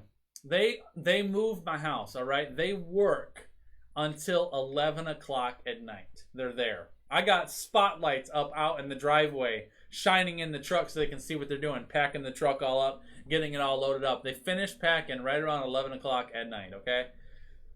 We're exhausted. My kids are sleeping on the floor inside the house, right? We have no furniture, nothing. We're waiting for them to leave so we can lock up, we can leave. And so I'm like, all right, you guys good? Yep, we're loaded up, we're good. Like, all right, well, we're gonna go crash, and we'll be on the road in the morning. And I'm like, what's your guys' schedule? You guys gonna go kick it before you get on the road and start driving? And like, well, we're headed to Atlanta. We're actually gonna drive to Atlanta tonight, and then we're gonna head off from there. I'm like, what are you going to Atlanta for? I'm like, well, that's how it works. So we take our truck, we actually drive to our main warehouse in Atlanta. We unload all of your stuff onto the carrier, which is then going to take it across country like a semi carrier. I'm like, I had no idea. So I'd never moved before. So I'm thinking, my grand vision of this thing was, they're just going to come load the truck, and then they're going to take the truck and drive it across the country and unload it at our house, right? So they're like, no, we're going to here, and we're going to unload everything you have onto a carrier, which has a couple different households on it, and that's going to come across country. Okay, well, how long is that going to take? It'll probably be in dock for about 7 days or so, and then it'll probably take anywhere 7 to 10 days to get the truck over to Phoenix. So you'll probably see your stuff in about 2 weeks or so. Wait, 2 weeks? What do you mean 2 weeks? I'll be there in 3 days. And they're like, yeah, it takes a while. It takes a while to move across country. Whoa, Kim, right? I'm like, 2 weeks? What the heck am I supposed to do? All your stuff is in there. And like, well, this is how moving works. This is what happens. We're gonna go and unload, and that's how we're gonna do. Can you do it any faster? No. Okay. So, I had a truck. All right. My wife had a little car. We packed as much as we could into my truck. I actually pulled some stuff off the truck that I thought we were going to need, right? We had no beds. Now they're telling you this, Joanne, right? No beds. We had just a couple bags of clothes with like a couple different outfits in them just for travel. I mean, we were just planning on traveling. We thought they were going to get there at the same time we were, or just shortly after. Okay, nothing we can do. You got my stuff now. What am I going to tell you? Unload it. Sorry, we're going to start over. I got no option, right? They've got my stuff. Okay, so they leave. We head off to Phoenix. All right, now unload this truck right now. Right, start over, Kim. So to make this situation even more exciting, my wife's mom was with us to help us with the traveling and with the kids while we were going to drive across country. And she was not excited at all about the fact that we were moving to Arizona. So now she's like, oh great, so now we're going to get to Arizona and now we're going to get to Arizona and we're not going to have any stuff. And she's like, and this is not Courtney's mom, this is my first wife's mom. We'll get to that. So she's like, this woman is the epitome of negativity. If a negative word was created, she said it. So negative.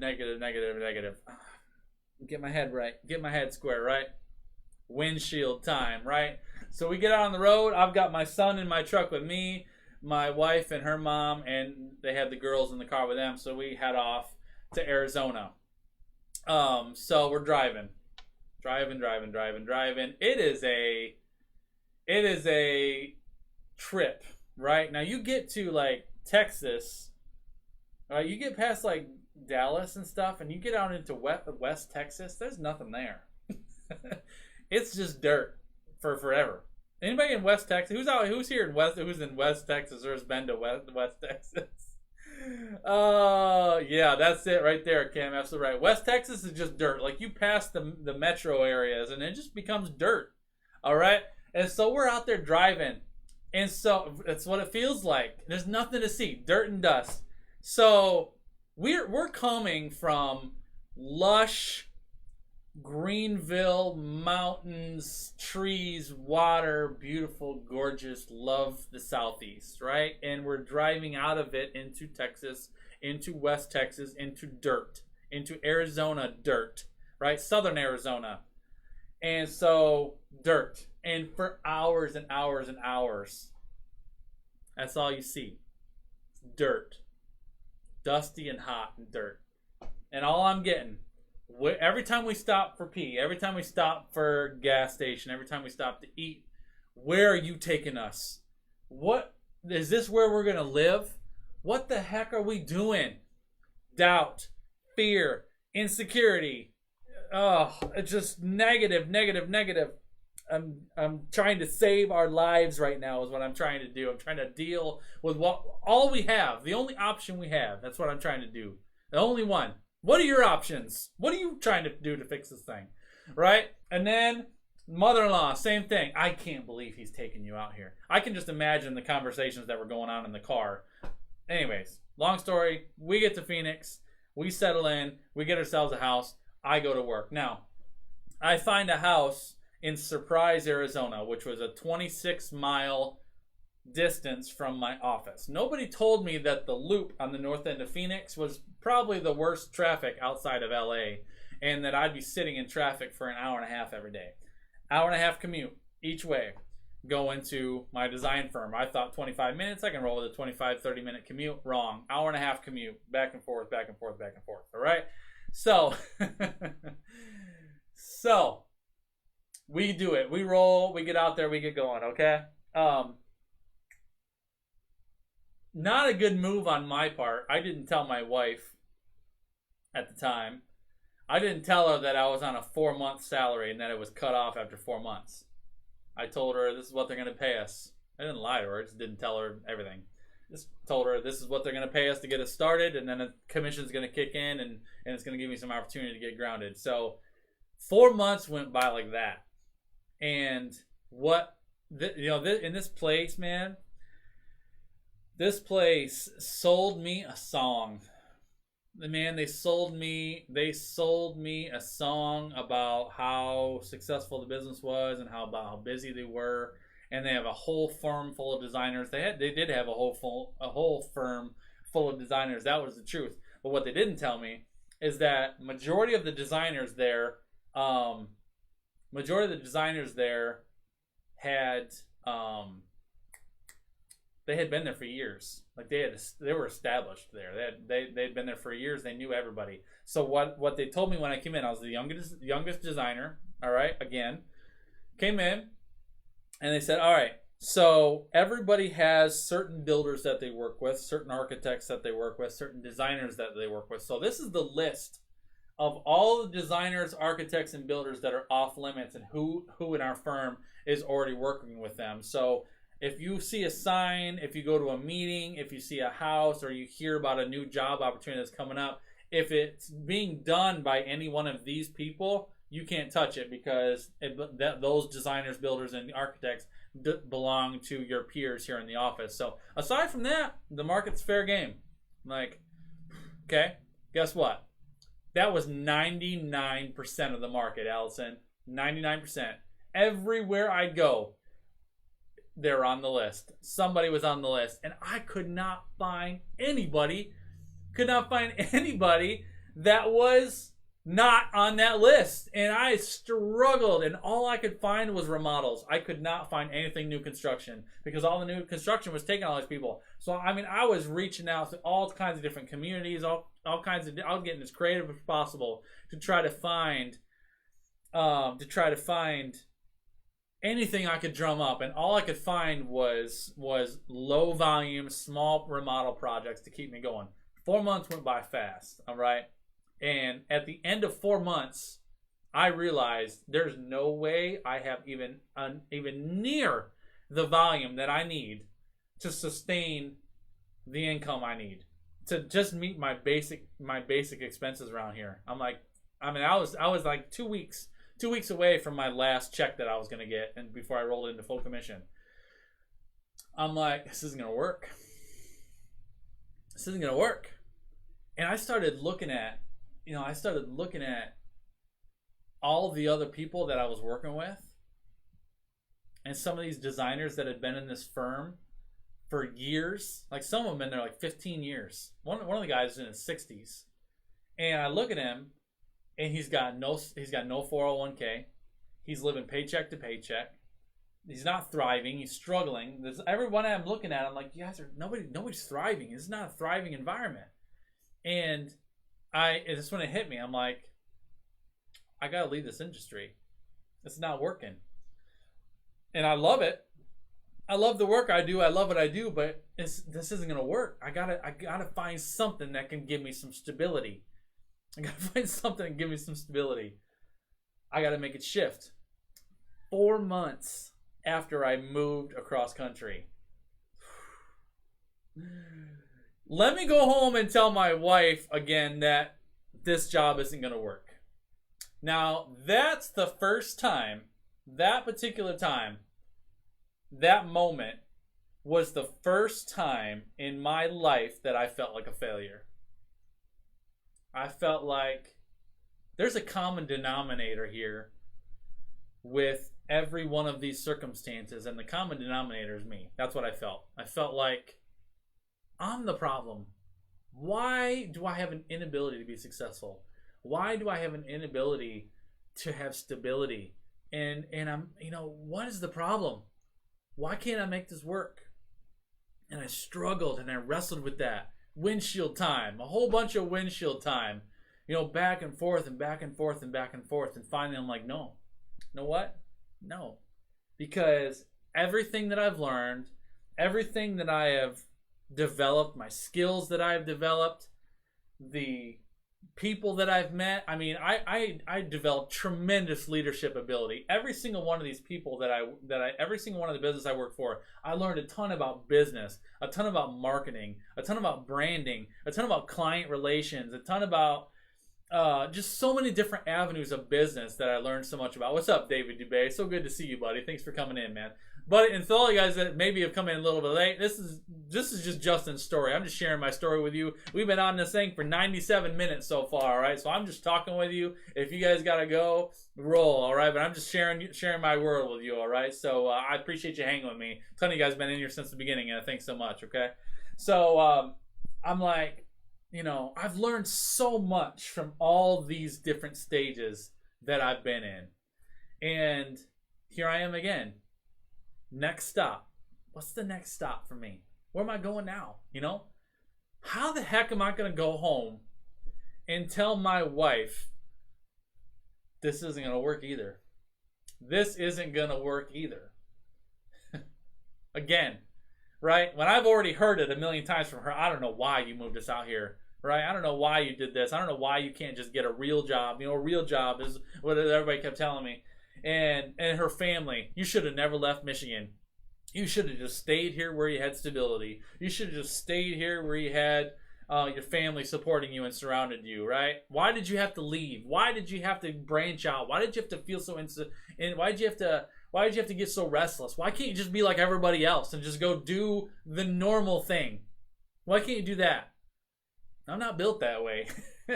I'm not built that way. I mean, I got a stirring in my soul that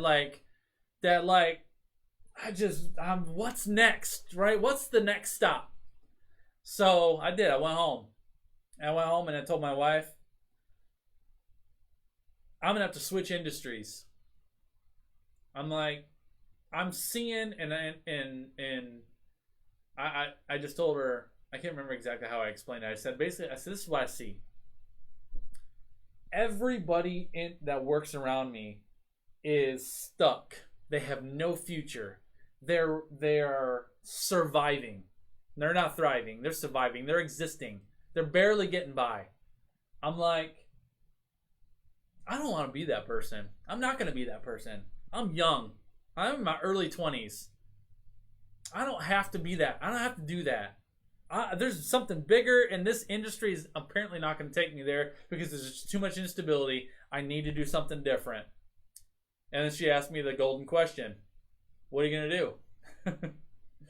That's a good question. I'm like, you know what I'm going to do? I need to go back to Home Depot. She's like, you're going to go back to Home Depot? They didn't pay you. They only paid you $12 an hour. And that was a few years ago. She's like, what the heck? I'm like, no. I'm going to get into management. I'm going to get into management because I have leadership qualities. I know I do. I have leadership qualities. I know I understand business. I understand marketing. I'm going to get in as a manager because their managers are making six figures. I'm going to get into Home Depot and I'm going to make six figures. She's like, you can't. She actually said this to me. She's like, you can't be a manager. To be a manager with Home Depot, you have to have like multiple years experience. You have, because I've worked with Home Depot. I knew the rules, right? To become a manager with Home Depot, you had to be a department manager of at least 5 different departments. That was their rule at the time. I had never been a department manager of one. I remember I was an interim department manager of one, but it wasn't official. So I had never been a department manager. She's like, you have to be an interim department manager of 5 different departments, and you have to have like several years. You have to go through their leadership training and everything. She's like, nobody's going to hire you as an assistant manager. And I'm like, I'm going to be an assistant manager. And I'm going to get the salary. I'm doing it. Watch me. Somebody put watch me in the chat stream. I don't know about you, but when somebody tells me I can't do something, oh, I'm doing it, right? So I'm like, all right. So I left her out of it. I just like, you know what? Watch me. So I started, I love it, Vanessa. I started figuring out, one of the first things I figured out is I need emails. I need to figure out email addresses. So some of you guys may know this. It's not easy to find email addresses for corporate leaders. They don't just pass those things out, right? So what I realized is I actually emailed, if I recall, I started by emailing somebody at the store. I started with one store locally. All right.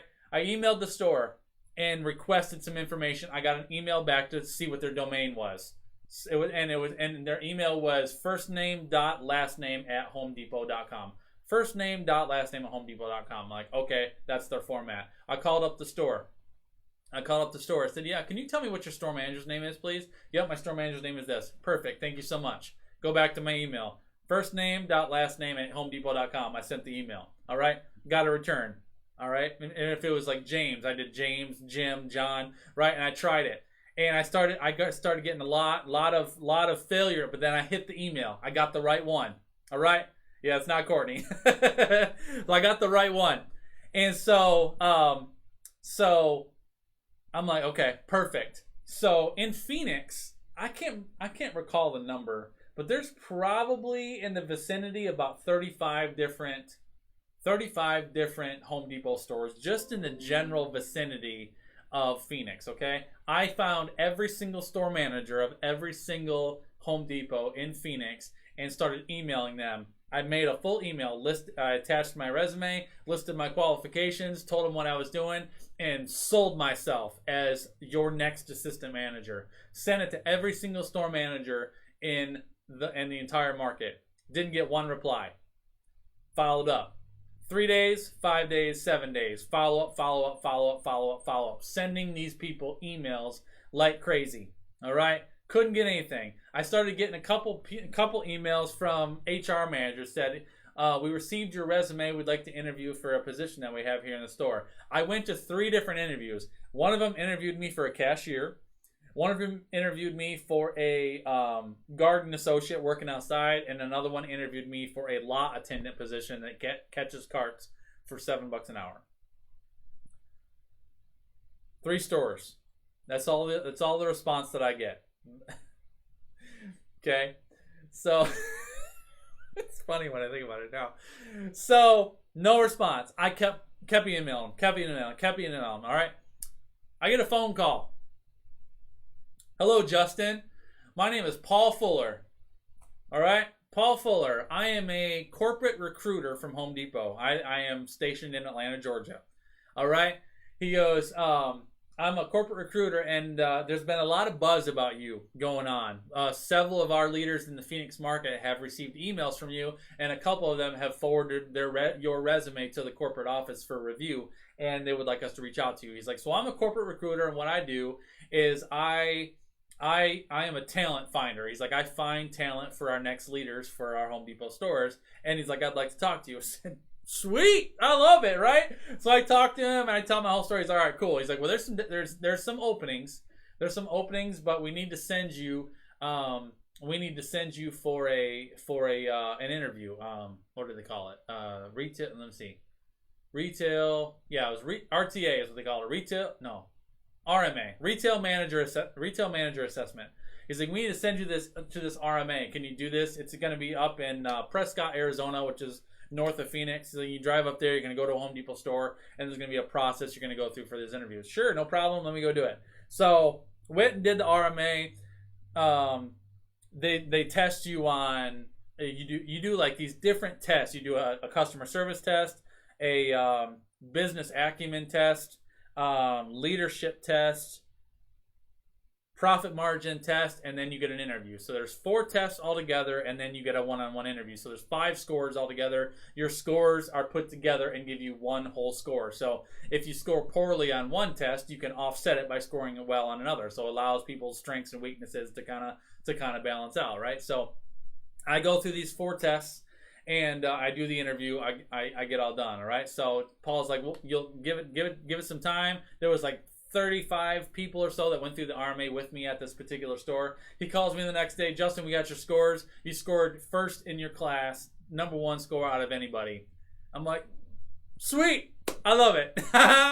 When do I start? Where do I go? He's like, well, we need to actually set up some fit interviews for you, so you can actually interview for specific openings that are out there. And he's like, but with your score that you got, you slayed it. And he's like, with your score that you got, pretty much people just talking specifics about are you going to fit for their store, right? He's like, so I'll let you know as soon as we have some fit interviews set up. Perfect. So I'm excited, right? Feeling good. I tell my wife at the time, I'm like, we're good. I slayed the RMA. It's in good shape. She's like, don't get your hopes up. Came right out of her mouth. Have I told you guys this before? Don't get your hopes up, right? That's the market. That's the world we live in. People tell you, don't get your hopes up. Why don't you not plan on it?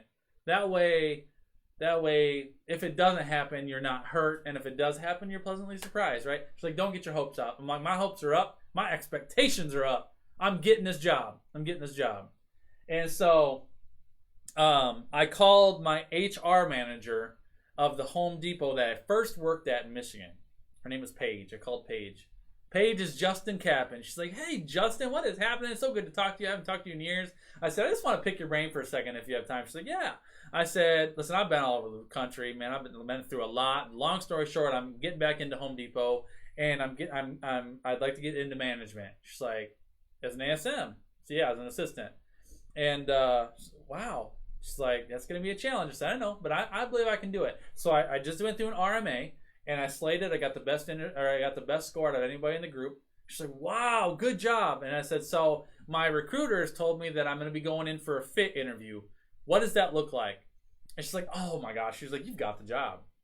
She goes, you got it. She's like, a fit interview is basically you just go in and just meet the store manager that has an opening, and you just talk personal stuff. He or she's just trying to find out kind of who you are and really determine if you're going to be a good fit for the team that they already have. It's really more of a personality test than anything. He's like, so you got it.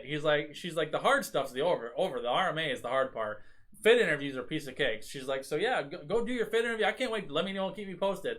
I'm like, woo! I'm so glad. This is going to be so good. I'm so excited. This is going to be easy. Let me go do this thing. So my recruiter calls me. He says, Justin, we're doing fit interviews at the Prescott store again. Same place that you did your RMA. Head back up there. Your fit interview is going to be at this time. Head up there. All right, perfect. So, so I'm like, okay. So, I go up to the fit interview, and I show up at time. I show up there early, and I walk in, and I go into the HR office. She's like, yep, we're going to take you right in here into the training room. And windshield time, right? I'm excited. Like, a whole new world of possibilities has come and open to me. I'm like, man, this is going to be crazy. This is going to be a shift, right? It's going to be a shift financially. It's going to be a shift in stability. It's going to be allow me to bloom and blossom in this corporate environment. And I'm gonna do this. So super, just like butterflies in your stomach, kind of feeling, And so so I walk into the boardroom, into the training room, and it's full. Okay, so there's 6 store managers in there, and 2 district managers in there, and 3 HR managers sitting around this conference table with 1 chair empty, and that's me. Whole group of leaders. Welcome. Please sit down for your interview. Now, what was happening was they had 6 different store managers had an assistant manager opening. So all 6 managers were there to assess me to determine if I would be a good fit for their opening. So all 6 managers, then 3 HR managers of those 6 stores, and then the 2 district managers that were over the different regions of those stores were all in there to listen to this interview. So I sit down, and they proceed to conduct my interview. All right, now I slayed the interview, smoked it. Right, I felt super good about it. I get all done. I went around, shook everybody's hand. Thanked them for the time. Appreciate you giving me the opportunity to interview for your stores. I do not take it lightly, and I look forward to hearing from you. Thank you so much. And I walk out. And I remember I was skipping and dancing out to my car. I'm like, I just smoked that interview. I'm going to get 6 offers. I'm going to have to get to pick which one I want. And I started looking at where the stores were on the map. I'm like, oh, I could live there, or I could live there. One of them was in Flagstaff. Flagstaff's amazing. One of them was just north of, what is it? Sedona. Woo! I'm like, oh my gosh. Life changing. It's gonna be crazy, right? I actually called Paul, my recruiter. Paul, man, I just smoked that interview, buddy. Just slayed it. There's six stores available. And I said, so just let me know, man. Let me know what happens. I can't wait to see what comes out of this, and we'll see what happens. Like, all right, man, sounds good. I'll get the feedback. As soon as I get the feedback, I'll call you. It'll probably be tomorrow. Sounds good, man. Sweet. Windshield time, right? Windshield time driving back home. whew, man, I'm breathing. I'm like, I can't wait to get out of this. That's when I started feeling like I can't wait to get out of this design business because it just sucks. It's stressful and chasing clients and commissions and cold calling and just not anymore. I can get into a business where I can thrive. And drive home, told my wife, interview went well. I smoked it. Can't wait to see what comes up. Windshield time, right? Paul calls me the next day. There's the phone ring. Oh, what's up, Paul? How's it going, buddy? He's like, hey, buddy, just wanted to let you know I got your details back of your interview. And you're right, man. He's like, everybody said you just really, really interviewed well. He's like, but nobody's going to take you. What? He's like, nobody's going to make you an offer. He's like, I don't know why. He's like, every one of all 6 stores opted for somebody else. I'm like, what? I'm like, dude, I'm top score in RMA, smoked the interview. What's the problem? It's like, I don't have any feedback for you. All they tell me is that you weren't selected. And he's like, if I was to guess, I know a lot of these store managers are really, really partial to bringing people up that have worked for them in the past.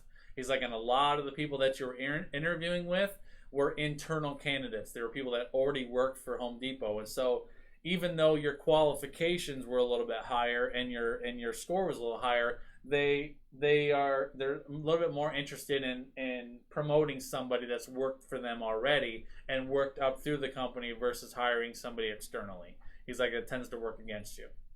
He's like, but nobody's gonna make you an offer.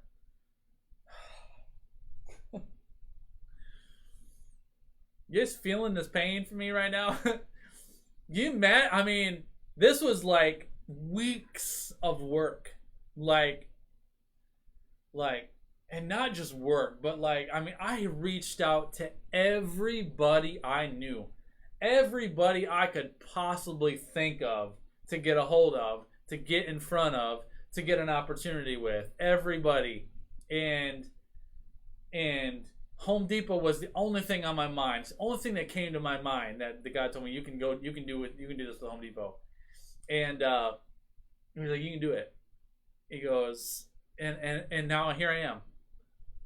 Now what? Now what? Who do I call now? I can't move again. All right? I mean, I've moved 3 times. Where am I going to go now? What am I going to do now? Windshield time, man. So, okay, Paul. Thanks, buddy. Another week. I'm gonna say about a week went by, and I'm busted. Like I have no idea what to do. I mean, the design firm I'm working from, I'm approaching my last paycheck. I think I was at my last paycheck at that point in time. My wife had no idea that we were not going to get checks anymore, and that we're all on full commission. I have no idea what's going on. We have 3 young kids.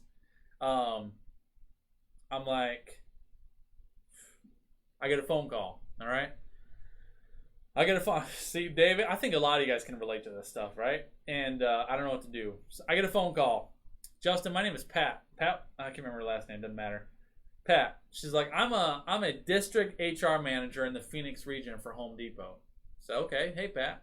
She's like, I heard that you went through an RMA a week ago and that you had a great score and that you did a really fantastic fit interview, but I understand that you weren't selected for a position.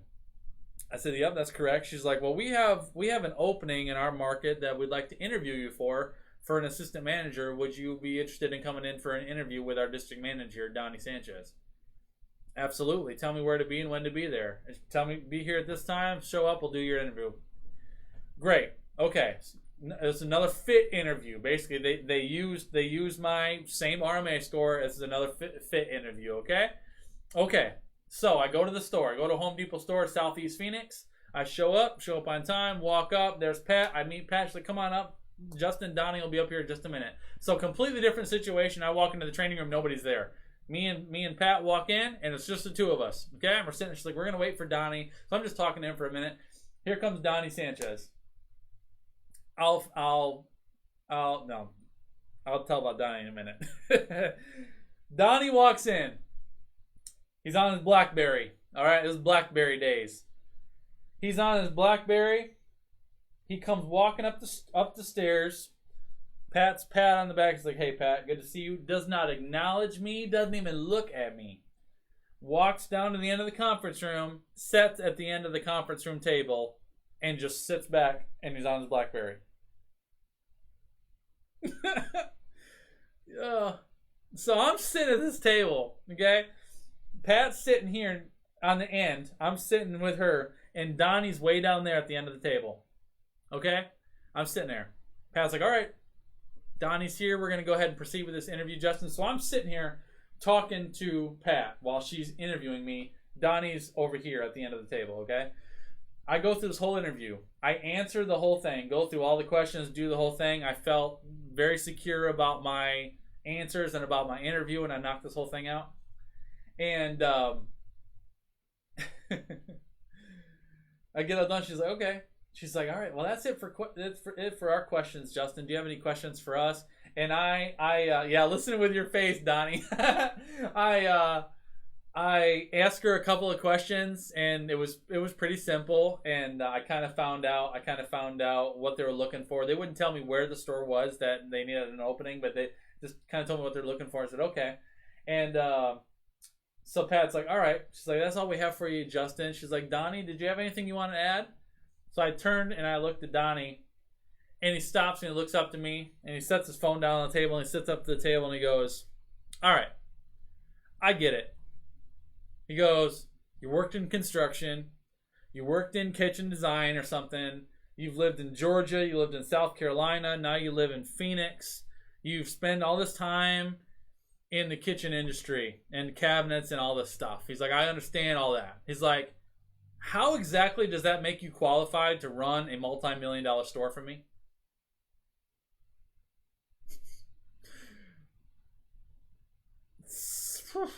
Yeah. So now, me being me, I don't remember what I said. I think my mind like shifted into overdrive at that point in time, because I don't remember a word about what I said. But I do know I pulled something out of my hat that was good enough, whatever that was. I said something, and I just told him how everything I've learned, I highlighted my expertise, I highlighted the things that I was good at, I highlighted the stuff that all these experiences in my life had led me up to where I am today, and I boldly declared my I am determined and 100% confident that I can be exactly the leader that you need for your business. And I told him, gave him the whole thing. He sat there and looked at me while I talked, and I got all done. He goes, "Okay." Grabbed his BlackBerry, went back to his BlackBerry, and didn't say another word to me. And so I'm sitting there looking at him. I look at Pat. She's like, "Okay." She goes, "We'll be in touch. You can go." Okay. So I get up, walked out, shake Pat's hand. Donnie didn't get up, didn't say a word to me. I walked out.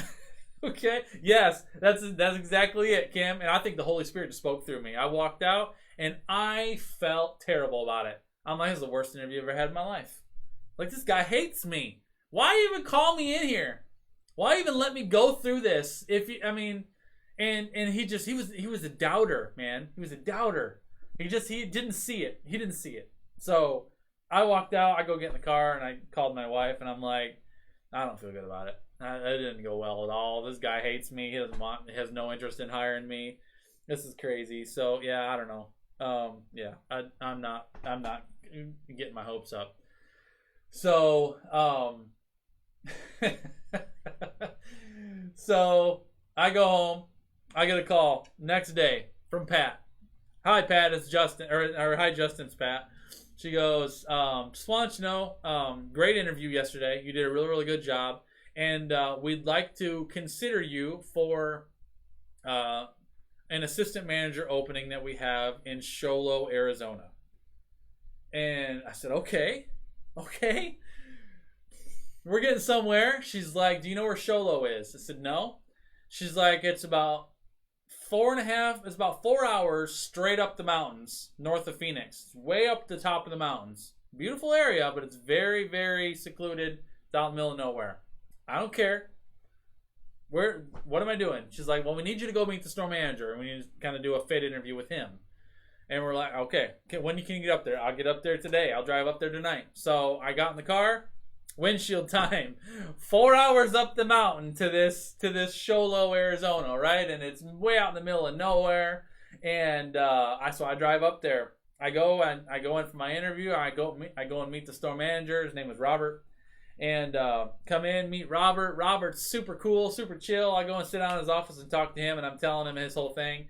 And we go through my whole process, and I get all done talking to him, and he goes, well, Justin, he's like, consider yourself hired, man. He's like, I want you. He's like, I've interviewed 3 other people. You're the one I want in the store. You're absolutely the right fit for this position. I'm going to call Donnie today and let him know that you're my pick. He's like, so consider yourself hired, and then we'll just work out the details. So if I were you, I'd figure out where you're going to live and get this whole thing sorted out. But we'll be in touch soon. Yay! I'm so excited. I can't believe I freaking got an assistant manager job, and I never spent a day as a department manager, right? I'm like, holy crap. Holy crap, I can't believe it. Oh my gosh. So I get out of there, and I'm so excited. Windshield time. I call my wife and said, we're moving to Show Low. I just got the job. We need to come up here. Let's drive back up here this weekend. We'll find a house. Let's do our thing. And let's get ourselves ready. I said, I don't know what the salary is going to be yet, but I know what assistant managers make, and it's going to be good. And let's get this thing figured out. So, okay. So my wife hated Phoenix. Hated the dirt, hated the heat, hated it all. Top of the mountains, you go way up. We're at like 8,000 foot elevation. So it was cooler. It was pine trees. It's like the town smelled like pine trees and campfires all the time. And a beautiful area. And so we drive up there. We find this incredible house that we get that's sitting up. It's in a gated community sitting up on top of a mountain. Beautiful place. And so we're getting the details all sorted out while I'm waiting. So a couple days goes by. Week goes by. I call Robert at the store. Robert, I haven't heard from anybody yet. What's going on? He's like, man, Donnie's still deliberating. Donnie's just not sure about you. He's not sure if he really wants to hire you yet. He's still trying to think. So I'm telling him you're the one I picked, but it's ultimately all to him. Oh, so now fear, doubt, insecurity. Please, God, let this work, right? Because now we're committed, right? Like my wife she's looked at the mountain. She's got herself sold on. We figured out the house. I mean, we're there. Our minds are there. Let me think about that. That's a great question, Vanessa. I was at this time, I'm going to say 26, I think, right around 25, 20, I think it's 26, right around 26 years old ish, 25, 26. So don't tell me you're not going to give me the job. All right. So another couple days, another 5 days, 2 weeks go by, 2 weeks go by after Robert told me I got the job. All right. 2 weeks go by. Oh man. 2 weeks go by. I finally get a phone call. Justin, it's Pat. Oh, here it goes. Hey, Pat. What can I do for you? She's like, we'd like to offer you the Show Low assistant manager position. You guys ever had one of those moments you're like, thank God for the place of the Lord. Oh my gosh. Holy cow. Somebody throw me your favorite emoji. Oh my gosh. She's like, we can talk details later, but we'd like to offer you a $65,000 a year salary, and you're going to have bonus potential. There's going to be all things. She's like, most of our assistant managers kick off right around $100,000 in their first year with bonuses and incentives and everything like that. She's like, so you'll be looking just 6 figures or just under 6 figures. My first 6-figure salary, 25, 26 years old. That was what I was at. I mean, to me, that was success. I got it. I got my first salary. I went into position. I thrived, right? Just thrived in that role. And when I got in, because I'm creative and because I'm good with product and because I'm good with my hands, they actually, at the time, Home Depot has different roles for their assistant manager. So there's an operations manager that helps with the P&L profitability, receiving, safety, all that kind of stuff, right? Then they got specialty manager, which runs specialty sales, kitchen and bath design, flooring, all that kind of stuff. Especially then they have a merchandising manager. Merchandising manager is in charge of pro sales, working with contractors, and in charge of all of the merchandising of the store and pulling off the events. I was the merchandising manager. So when I hired onto this job, I did not feel like I was an expert at merchandising. I didn't feel like I really knew much about merchandising at the time because I'd never been in a retail environment. It was always specialty sales, corporate environment. And so I hire in and take this position, and although I didn't think I understood merchandising, what I did know is how to make something look appealing and put it in front of the right person at the right time.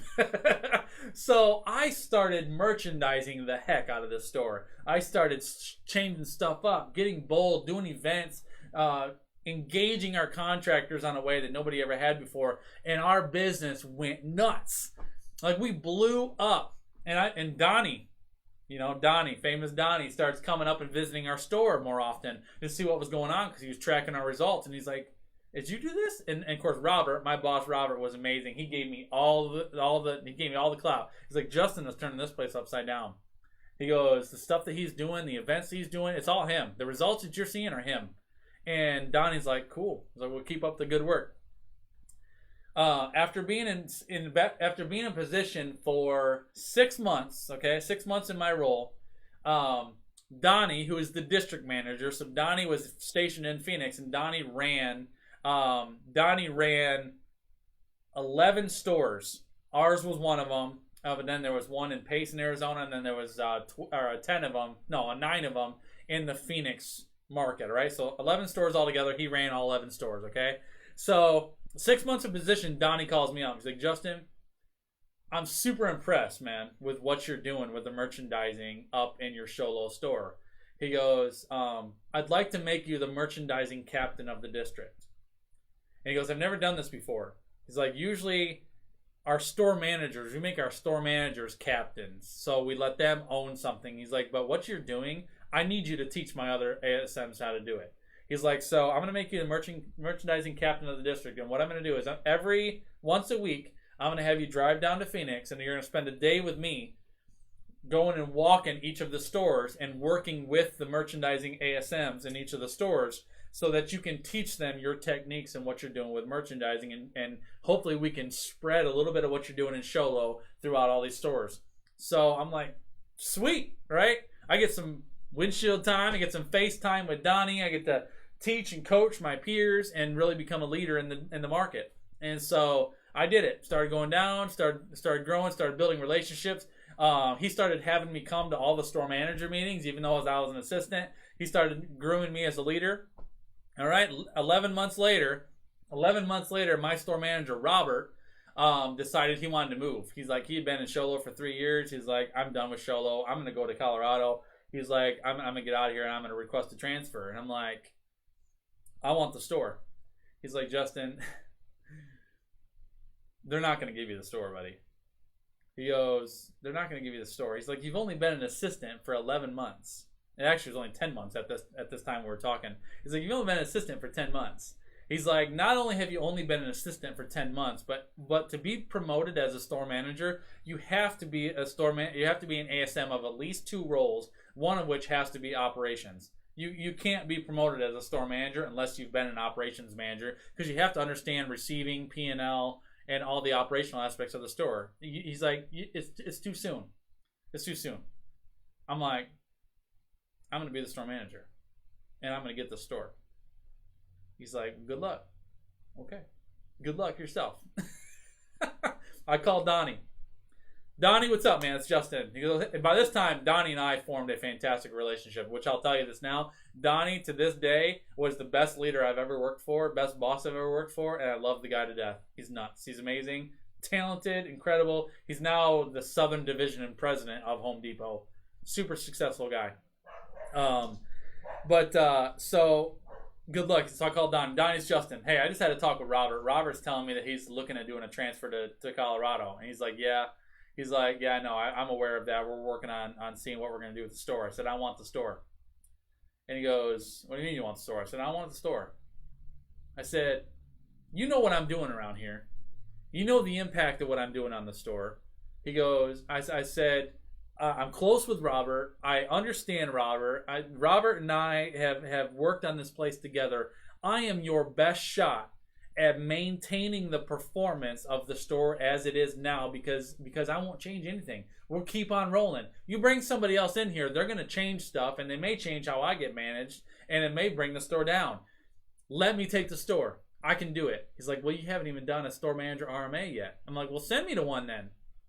Let me prove to you I can do it. He's like, you've never been an operations manager. Send me to the RMA and watch my scores because in the retail manager assessment for an assistant manager, you took 5 tests, right? You took merchandising, customer service, business acumen, and there's a 4th one, and then you do your interview. When you do the store manager assessment, you do the same 5 again from a store manager's perspective, but then they also add operations test in there as well. I said, send me to the RMA, and I'll score. I'll be in the top. I said, let me do it. Let me try. He's like, okay. Well, let's try. We'll set you up. He's like, I'll have Pat get in touch with you and find out when the next RMA is. They called me the next day, said the next RMA is in Denver. We're going to fly you to Denver this weekend. You're going to take the RMA on Monday. And he's like, we'll see what happens. We'll see what the RMA score is. Okay. Pack your bags. Windshield time, right? I'm going to Denver. They fly me to Denver. I go and take the RMA, and it was challenging. Whoa. Huge process. There was like 50 people, 50, 60 people that went through this process. Everybody's showing up in a suit, right? Everybody's like, I'm going to be a store manager. Because we all know what comes with being a store manager. Travel, the incentives, the money that you get, everything that goes along with it, right? I'm pumped up. Like, I'm envisioning life. I mean, it was a year ago I was pumped at being an assistant manager. I'm going to be a store manager. I'm gonna run at that time that store was a $25 million store. I'm gonna run a $25 million store. I'm gonna have 150 people that answer directly to me. I'm gonna have 5 assistant managers that answer directly to me. I made it. I'm doing this. I'm doing this, right? Went and did the RMA, took the test, blew it up. Home Depot doubt crusher. Right? So I get my RMA done. I head home. They fly me back home. I get back. I go back to work. I get a call later in the week.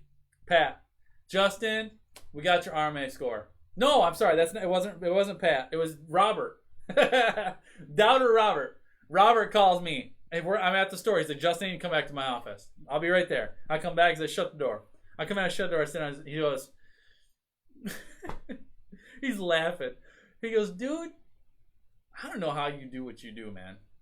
He goes, I said, what? He goes, you smoked the RMA. Like you excelled. Not just got top. You didn't just get the top score in the class. You whooped everybody. Best score in the class by far. He's like, Donnie is blown away. He has no idea how the heck you did that. I'm like God's grace, man. He's like, so I'm telling you all this to say, Donnie's trying to figure out what the heck he's doing with you right now. Because your score says you're ready. Your background says you doesn't. Your background says, I can't. He's like, he's really, I'm just telling you square. He's like, he's wrestling with, I can't hire a store manager that's never been an ops manager before. He goes, so I don't know what he's going to do, but I'll tell you this. You got a better shot now than I thought you'd ever have, just simply because of your score. Okay, thank you. I get out of the store. I call Donnie. Donnie, what's up? He's like, dude, I knew you were calling me. I'm like, I know what my score was. I heard about it. He goes, I go, let me have a shot, man. Yeah. I said, let me have a shot. Am I not proven to you? I'm like, Donnie, when you first met me in this training room, you wouldn't even give me 2 cents, and you wrestled with the idea whether you wanted to put me as an assistant manager, and I think it's probably one of the best hiring decisions you've made in this market. Would you agree? He's like, yeah. I said, let me continue to prove you wrong. Let me continue to blow your mind. give me a shot at the store. He's like, I just don't know if I can, man. He's like, and this is not just my decision. He goes, this is not just my decision. There's other people involved here. He's like, so we'll get back to you. I said, okay. All right. So I think it was a week goes by.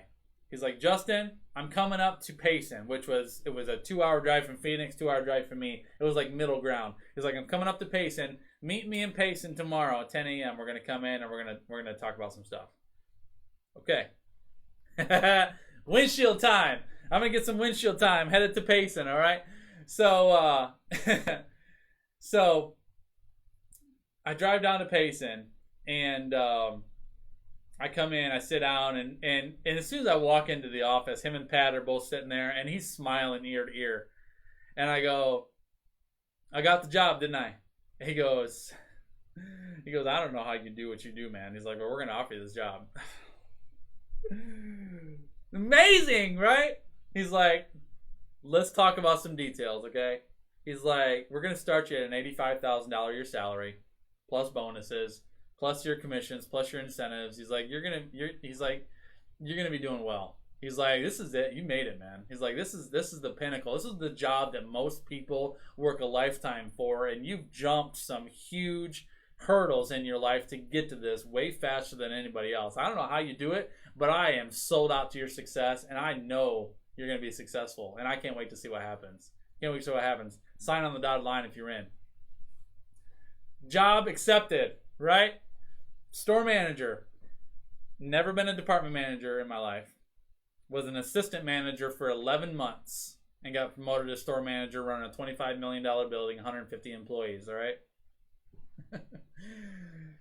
Thriving. Back from the grave, back from the dead. Another one of those moments in your life where you're like, sun shining on every aspect of your life, right? Everything feels good. Everything feels amazing. And life was just grand, right? Rocking and rolling. Except for my home life. Except for my wife. Except for my family. And through a lot of this, guys, I think honestly, me moving to Phoenix and everything that I dealt with my wife and her parents and family and everybody crushing me and pushing down on me and doubting me, it broke me spiritually. It broke me spiritually and it broke me emotionally. And all I had was my drive for success. That's like all I had. And I was able to put a great big Band-Aid on that emotional pain and that spiritual pain by just being successful. And it's like constantly exceeding expectations, constantly blowing people's minds, constantly achieving what people said I couldn't do and getting things that I said I couldn't have, and constantly growing my business and growing my professional status helped me mask all that was going on at home. I'm sold out to my kids. I've always been sold out to my kids, but my wife was sucking the life out of me. I'd come home sucking the life out of me, and I'd go back to work, and I started working more. Circumstances happen, things happen, and I knew it was coming to a head. It came to a head, and when my wife and I got in this position where we started talking about divorce, I was far from God. A lot of what I was doing was like, I can do this in my own strength. I was very much I got control of this. I can do this on my own. Look at where I've made it. Look at how I've come. Look at how I've evolved. Look at what I've been through to get to where I am now. And I can do this, right? It was me. It was all me. I was controlling me. And so I'm like, you know what? I'll work this all out. Even if we split up, I can keep the kids close. The kids are in school. We got our family, got our stuff. So I'm going to let you have the house. I decided I'm going to let her have everything. I'm just going to get a small little apartment. I'll just live in a little apartment. I don't need a house. I'm never there anyway.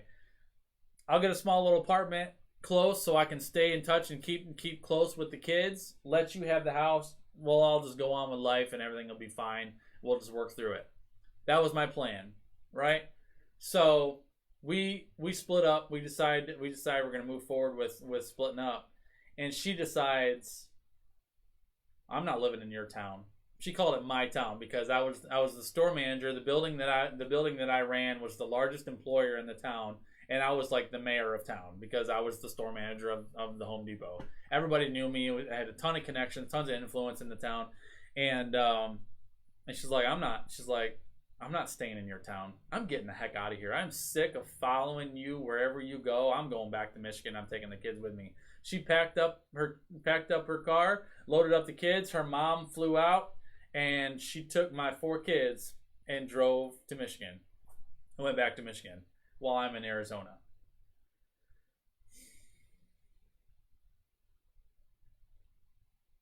It didn't matter what level of success I had risen up to at that point in time. She ripped my heart out 4 times. Every 4 we had a young baby. Colton at the time was less than a year old. 4 kids. At the time, we had Colton that was probably 9 months. We had a 4-year-old, a 6-year-old, and an 8-year-old. All 4 kids. Loaded them up, took them to Michigan. Now, yeah. So, here I am at the pinnacle of my career, running a huge business successfully, too. Like, we were killing it. Huge success. And my family is on the other side of the country. So, I called Donnie. I let it go for a couple weeks. Nobody had any idea what was going on. Even my store, nobody had any idea. The only people that I told what was happening was my very, very close assistant managers who I were really great friends with. That was it. Nobody else knew what was going on. And I called, a couple weeks later, I called Donnie. I said, Donnie, I need you to come up and have some lunch with me, man. I need to talk to you about some stuff. He's like, you okay? I said, yeah, I just need to talk to you. So he plans the day. He comes up, spend the day with me. We go out to lunch. And I sit down with him and I tell him everything's going on. And he's like, okay. He's like, what do you need, man? I said, I need to go to Michigan. I need you to move me to Michigan. I need to get a transfer to Michigan because my kids are there. I said, but in the meantime, I know this isn't going to happen quick because I know how Home Depot works. Nothing happens quick. I said, but my kids are there and I need to see them. I said, so I'm asking you for some grace with my vacation time.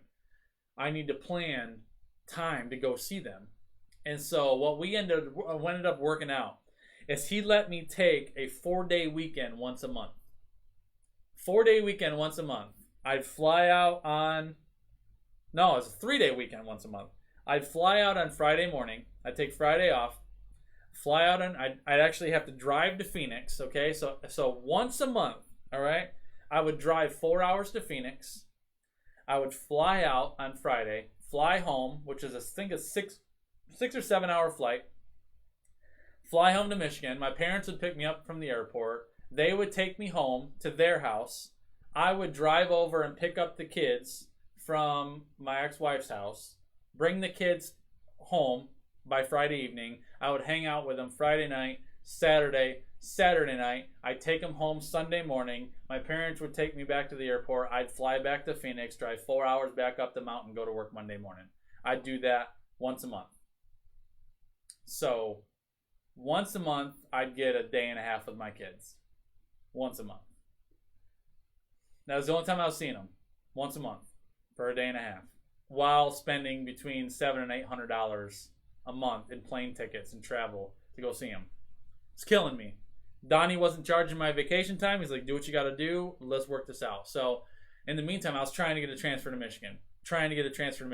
Windshield time, Donna, absolutely right. I tell you what, 4 hours up and down that mountain, 4 hours one way up and down that mountain, you can think about a lot of stuff. And trying to figure it out. And so it come to the conclusion, my career with Home Depot is over. And we got to shift. We got to make a move. Now, in this period of time is when I met Courtney. So Courtney was also from Show Low and had gone through her divorce herself. And we found each other connected with each other and just had common ground by the simple fact that we were both going through extremely difficult and broken situations. So Courtney was my shoulder through that whole situation, and just helping me, build me up, and helping me through it. So we get to the point in time where like this is not gonna work. I'm not gonna be able to make the move with Home Depot. So I start job hunting in Michigan from Arizona. I start researching. If I can't get back to Home Depot, my closest best next option is Lowe's. I didn't know anything about Lowe's other than they're very similar to Home Depot, and so I reach out to Lowe's, and same process as what I did with Home Depot. Started connecting, started reaching out, started finding people. I'm like, I gotta find not just a job, but now I'm stuck to a demographic. I'm stuck to a region because I gotta find a job as close to the kids as possible. So I get connected. Long story, I find an opportunity to interview with a Lowe's that's in Southwest Michigan in Benton Harbor, and so I'm like, all right, I do this phone interview with them, tell him my story, tell him my situation. I interview with the store manager. He's like, all right, cool, let me talk to you. I'll get back to you tomorrow. He calls me back and says, we're going to make you an offer. So we're going to make you an offer. Love what you're doing. Love your stuff. We definitely think we have a place for you here on our team. And he's like, we'll offer you a $65,000 a year salary plus bonuses, plus commissions, plus all this different stuff. And that's the best we can do. I was making 87, 88 plus with Depot, so I was taking a $20,000 hit in pay, but I was kind of starting over, kind of starting over. So okay, we're gonna do it. Now, I love Home Depot, man. Such a great company. I loved it. Loved the merchandising. And the thing about Home Depot is that the way Home Depot runs their businesses at the time, anyway, when I was a leader for their stores, was only 30% of their company. Only 30% of my store was mandated by corporate standards. The other 70% of the business was store manager discretion. So I could make the store mine. I could make it feel like a hometown hardware store. I could get specific with the merchandising, with the events and the promos, and I could do what I want. I could twist the building the way I wanted to make it my building, And I love that about it because it allowed my creativity to bloom. So I make this shift. I decide I'm moving to Michigan. Another shift, right? More windshield time. We're gonna make this move. And I'm talking to Courtney, and Courtney and I fell in love with that, man. Just like, I mean, that woman. I've called Courtney Sunshine since the day I met her, just because that's just what she is. She's just a ray of sunshine in my life, and she's always been that. Always been that. Always been my light of my life, right? And she's like, I'm going with you. And her life was there. She grew up in Texas. She lived in Arizona. Her family's there. Everything's there. She's like, if you're going to Michigan, I'm going with you. We're going together. Let's do this together. Pack it up. We're leaving. We packed it up. We packed it all up. We threw it all in one big truck, didn't we, babe? And we drove across country. Now, the other thing that was another challenge along with this whole thing is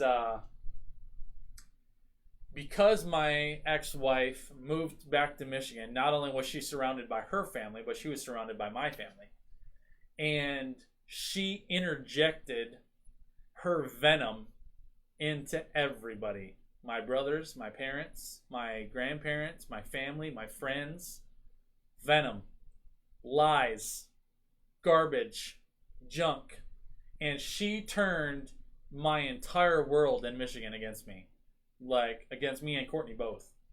And so the day we packed up our truck in Arizona and got in a Penske truck to drive across country, my family didn't even know I was coming. They didn't even know that I had shifted. They didn't even know I was getting a job. They had no idea. Nobody knew. We didn't tell anybody because everybody was against us. Everybody was completely against us. And so we left. It's so funny all the things you remember. We left Arizona. The day we pulled out of Arizona and started driving, we had no place to live in Michigan. And we had 3 days to get there. we had a list of homes that we were interested in renting that we could get connected to that we're trying to find. And basically what we're having is my kids lived here. My job was here, and that was about a 2-hour difference. All right, 2-hour distance between my kid's house and my job. So I wanted to find a house in between there so I could do an hour commute to work and an hour commute to the kids. I was trying to get as close to the kids as possible. So I was trying to get as close to work and the kids as possible. So again, we were a really tight area to find a place. We had no house when we left. We had no idea where we were going to live. So I'm driving. Courtney's researching houses as we're driving. And we're calling these people. Hey, we'd like to rent your house. We're looking on Craigslist. We're looking everywhere trying to find these houses. And everybody kept telling us no. Because, oh, we're going to have an open house this weekend. We won't be there this weekend. We got to secure this now. We got to know where we're going. Well, we're not going to be able to work with you.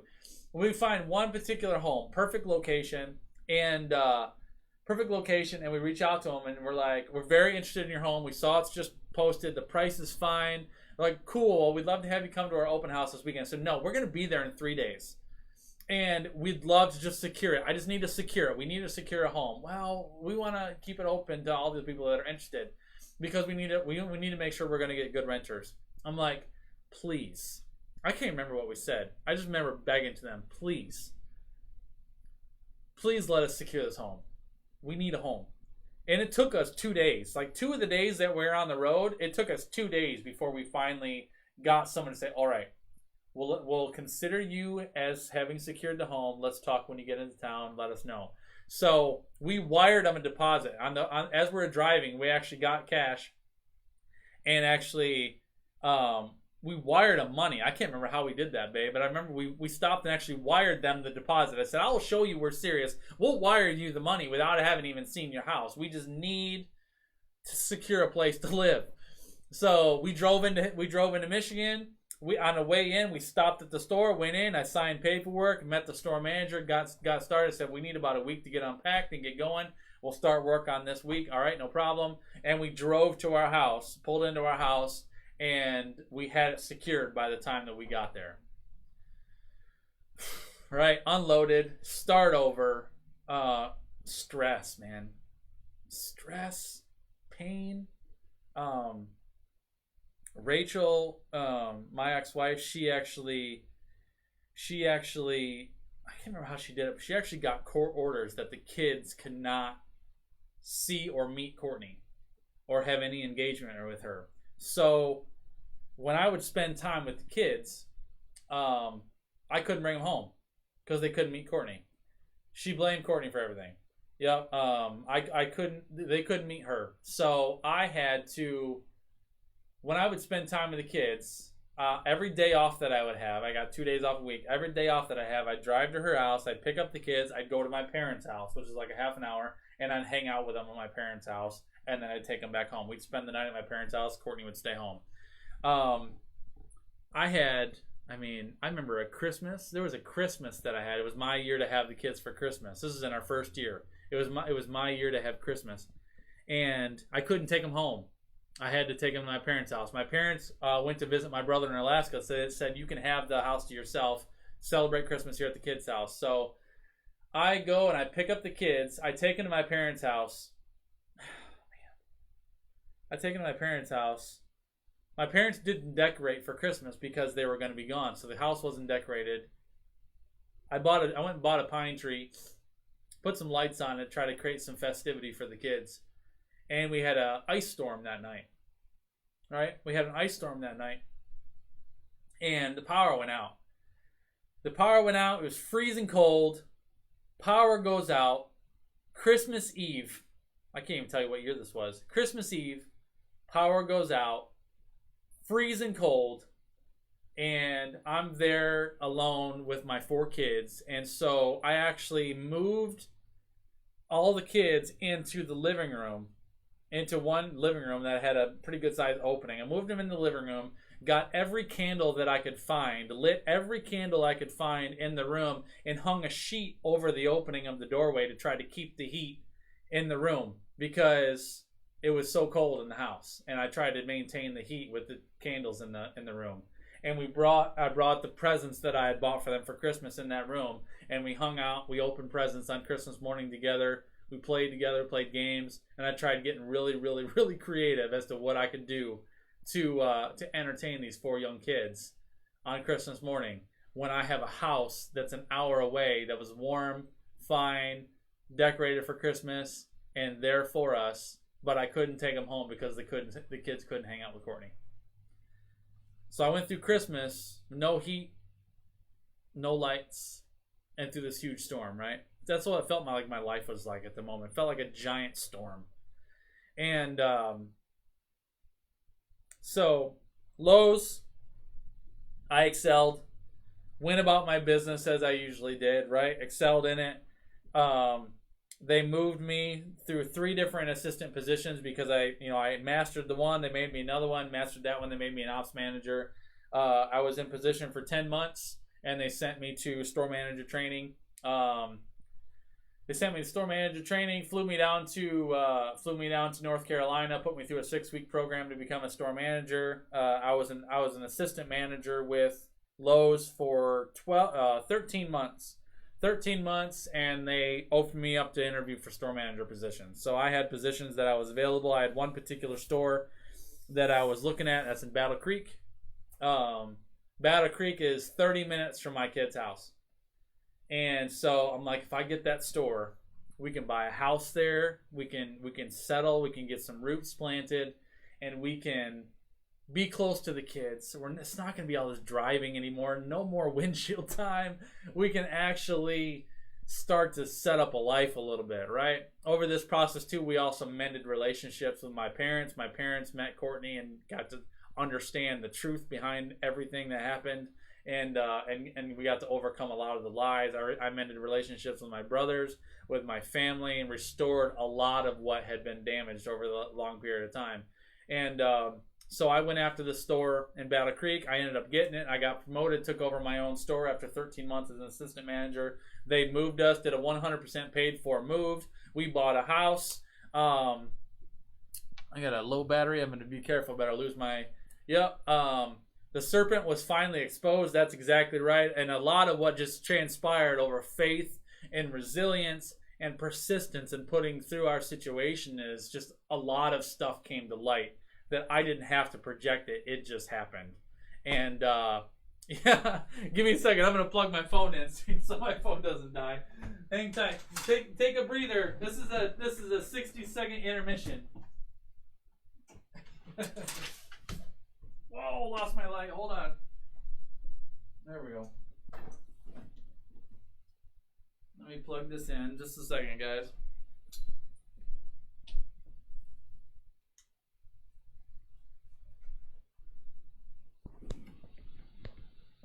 There we go.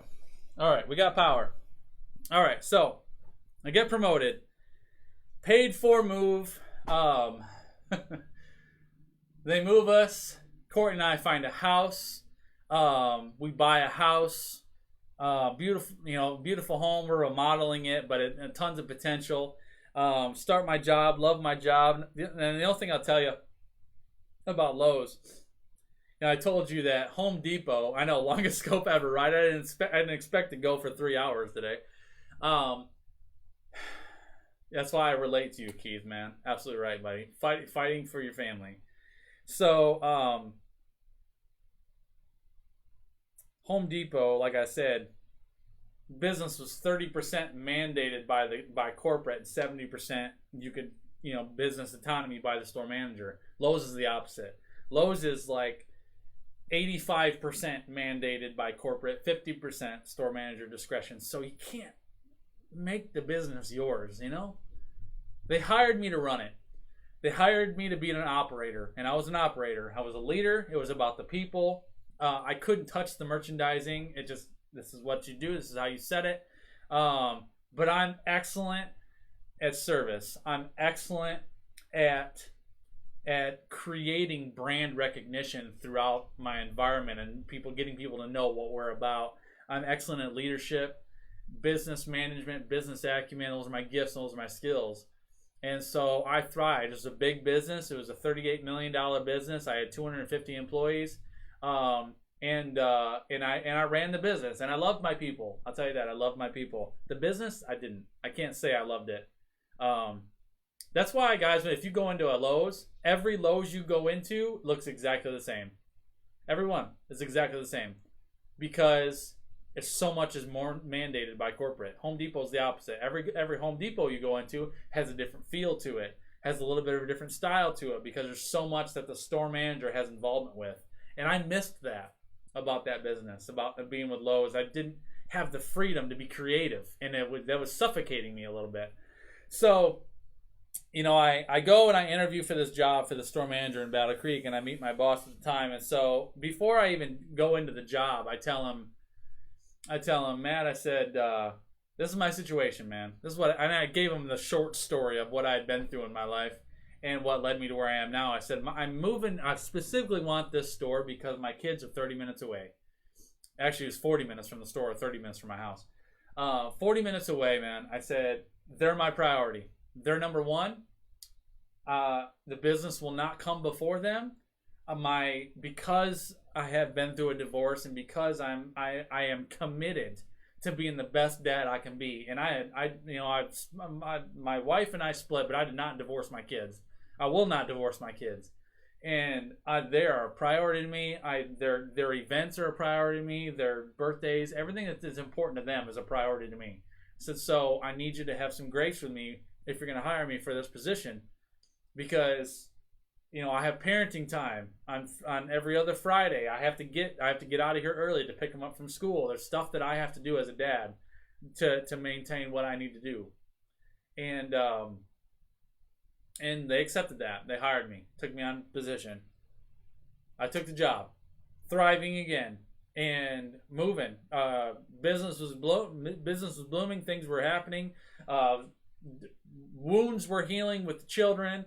Wounds were healing with the family. We're remodeling our house. Life is good. It was starting to feel better. Things are happening. We found another fantastic church where we live here, Victory Life Church in Battle Creek. And just everything's good. Everything's like healing, like restoration. God makes all things new, and just felt restored and felt like things were going. Over this period of time and moving back to Michigan too, Courtney started her own business.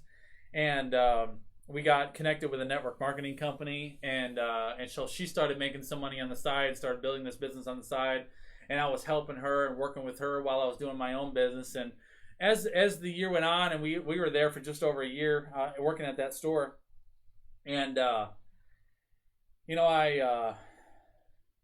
remember helping Courtney build her business, and she was getting clients and getting stuff happening, and income was increasing and growing, and stuff was happening. And I remember I'd come home from work at night, and she'd be telling me, this is what's going on. We need to do a class. We need to do this. We need to create this and all stuff. And I just felt wore out. And what happened in my business was wearing me out. And I was exhausted. You guys ever been there with a corporate business before? We just wore out. And that was me. I was just wore out. It was just I would come home and I'd have nothing left. It was just sucking every bit of life out of me that I had. And so I come home from work, and one day, and I was sitting down with Courtney having dinner, and she's telling me all the stuff that's going on in her business. I said, babe, I wish I had the time. I wish I had the time and the energy to really help you build this business, because I know if I use my gifts, my skills, and the things I've learned by being in corporate business, I know I can implement this stuff into yours. And we can turn this thing up, man, and we can make it super successful. But I don't have the time, and I don't have the energy, and I just wish I did. She's like, I understand. I understand. I know you're tired. Next day, I went to work and lost my job. Next day, I went to work and lost my job. Now, many of you guys have heard that before, so a lot of you guys have not heard that particular day. I went to work. There was actually I had just gone through a national award. I'd been highlighted on TV. I'd been highlighted in the newspaper for the success of our store. I had just had a huge event with a whole bunch of the presidents of Lowe's came to our business because we went 365 days without an accident. And it was an incredible milestone that only 16 stores in the entire company had achieved that year. And so we were being recognized nationally for the success of our store. I did a huge speaking engagement, a big thing with this whole thing. This was a week prior. Okay, I go into work and we're we're preparing a big event, and somebody says to me, Justin, I didn't know Matt was coming in here today. I'm like, well, I didn't know he was going to be here either. Is he here? He's like, yeah, I saw him in the back. I said, all right. So I'll go say hello. So I go into the back office and go into the room, and Matt's in there. He's like, Justin, come on in and talk to us for a minute. I said, okay. So I come in, I sit down, and when I walk in the door, Matt's in there with our district HR manager. Whenever the HR manager is present, you know there's a problem. So I sit down, and I'm like, what's going on? He's like, well, Justin, we just need to talk about some things that are going on with you and how you're running the business and just kind of some different things. Okay. And so they proceed to rake me over the coals about my schedule. They accused me of abusing my privileges. They accused me of abusing my freedom as the leader of the store, because they said, we're getting reports from some people that you're leaving early on Fridays, that you're taking vacation days on spur moments, that you're not really abiding by the structure that's established for a store manager. I said, well, I can explain that. I said, I told you when you hired me for this job, every other Friday I need to leave early to go pick my kids up from school. Now, my schedule on Fridays is 5 a.m. to 4 p.m. That's my schedule. Okay, so I have to leave at 1:30 to pick my kids up. Is anybody telling you that I'm coming in at 3:30 in the morning on those days? Or that I'm coming in an hour early throughout the week to make up for the time that I'm losing on Friday? You're probably not hearing that. I said, but Fridays, I have to leave here by 1:30. And I told you that because I have to get to the kids to pick them up. He's like, okay, that's an example. I said, what else? He's like, well, let's talk about the vacation time. He's like, and he lists out, he starts handing me papers. This particular day you took a vacation day, you didn't tell me about it. I'm like, and this day you took a vacation time, you didn't tell me about it. I'm like, well, I claimed the vacation time, right? I took the vacation hours, so I'm not doing anything shady. He's like, but you didn't notify me. I'm like, I'm sorry, did you not hire me to run a $38 million business? I didn't believe I had to ask permission every time I take a day off. Those days that you're questioning is because my kids had stuff. I had dance practices, football games, birthdays, things that I told you when you hired me that I would not miss, because they're my priority. My business is second. I won't put my business before my family. So I told you this when you hired me, that I would put my children first, and that I would need you to understand that I would work my schedule around my family because of my situation. Paper after paper. He had a folder. He had a whole folder of all these circumstances. He kept bringing up to me. What about this date? Tell me what happened on this date 7 months ago when you left work early. I need to know about it. I don't know, man. I don't know what I did. And he was keeping a list. He was keeping a collection of things that he wanted to smack me up the head about.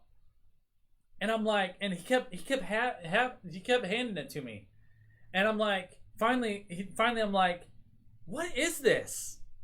Like, I've been working for you for a long time, Matt. I'm like, if you had a problem with what I was doing, why did you not just reach out to me and be like, hey, Justin, I'm seeing some things in your schedule that I don't really like, and I'd like to talk to you about it.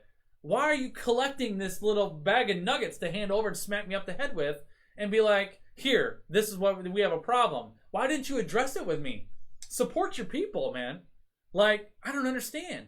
He's like, Justin, I appreciate your honesty, and I appreciate kind of, how you've explained yourself. He's like, I guess we just have some decisions to make here with whether you're the right fit for the leader for our business. And I'm like, really? Like, okay. So him and the HR manager go out of the office, and I sit there. Now, this is windshield time from inside an office. I sat there. I don't even know how long I sat there for, but I'm flooded, right? I'm flooded with emotion. I'm flooded with all the stuff that's going on. He comes back in. He sits down, walks in, and they sit down and he's like, well, Justin, we've talked about this, and they give me this big long dissertation about how they appreciate all that I've done for the store, and they think I'm a great leader. But he's like, just based upon your responses to the questions that we've asked you and the things that we've discussed today, we don't feel like you are going to be the best fit for this store moving forward. So this is going to be your termination effective immediately. This is going to be your termination effective immediately.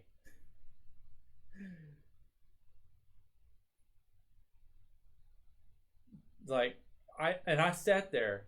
Are you serious? You got a leader in this building. Look at what I've done in this place in the year I've been here. Look what I've done. Look what it's accomplished. The team is thriving. The business is thriving. You have a leader that your biggest problem with me is I put my family before business? That's your problem?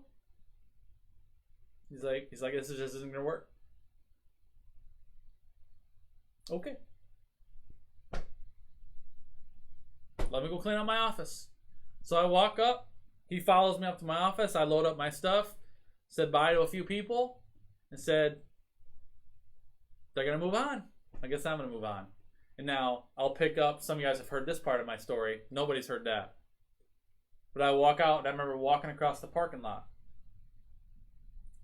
And I remember God immediately gave me this analogy of me holding a backpack that was full of bricks.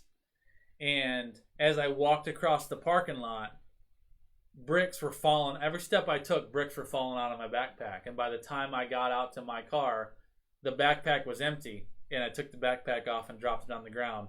And that was the pressure, the tension, the exhaustion, the wear and tear of that business was gone.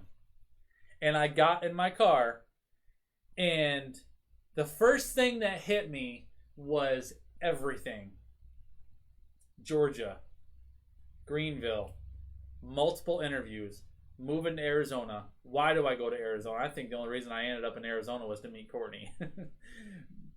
I found the love of my life. And Arizona, Home Depot, Lowe's, the transition, all this stuff that I've gone through. And I just got hit with, now what? What's my next stop? And that time is the second time in my life where I can remember having a bold, heartfelt prayer with the Lord. What am I doing now? What now, Lord? I just bought a house. I'm in Battle Creek. What the heck am I in Battle Creek for? What do you want me to do now? And the Lord said to me, you've got a blank slate. And now you can do what I have planned for you instead of what you have planned for you, because everything up to that point was my plan. It was Justin taking control of everything. I'm going to do my thing. I'm going to control my business. I'm going to get that promotion. I'm going to make that money. I'm going to do this. I'm going to grow here. I'm going to go there. I'm going to do this. I'm going to meet that person. It was me. It was all me. And God said, now we're going to set your plan aside and watch me work. And you got a blank slate. And I'm going to start you from right here. Now go home and tell Courtney that you guys are all in. And you're going to do this together. I went home. I walked in the front door. I bet Courtney remembers this. I walked in the front door. I swung the door open and said, babe, I'm all yours. I said, Lowe's just let me go. Lowe's just let me go. And we're going to do this together. And I don't even think Courtney cried. I think we laughed together, if I recall. I think we're like, okay, this is crazy. Now, some of you guys listened to my story Facing Giants a couple weeks ago when I talked about facing giants, and you've heard my whole story about child support, my financial stuff, right? So at that particular time, I was paying $2,200 a month in child support. So while we are smiling and excited and thrilled with the idea of starting our own business, we're also like, how are we going to do that? How are we going to pay $2,200 a month in child support? How are we going to pay the mortgage on the house we just bought? How are we going to keep up with the 2 car payments, the insurance, the utilities, the expenses that we have? How are we going to live our life, right? Our overhead was right around 10 grand a month. How are we going to do that? And God said, let me work that out. Let me work that out for you. This is where you start. And that day, he gave me a clear vision, not for who I am today, and not for this, not for JC Pro. He didn't give me a vision for JC Pro. He gave me a vision for what I needed to do right then. My right now. He showed us our right now, and he continued to show us every step of our right now. And every single time we took a step, he showed us the next one. Then we did that one, he showed us the next one. And we moved methodically through that process together. JC Pro was an accident. JC Pro wasn't even a plan. At that particular time, I honestly thought we're going to go all in on our network marketing business together. We're going to explode in network marketing. Network marketing is going to be our thing.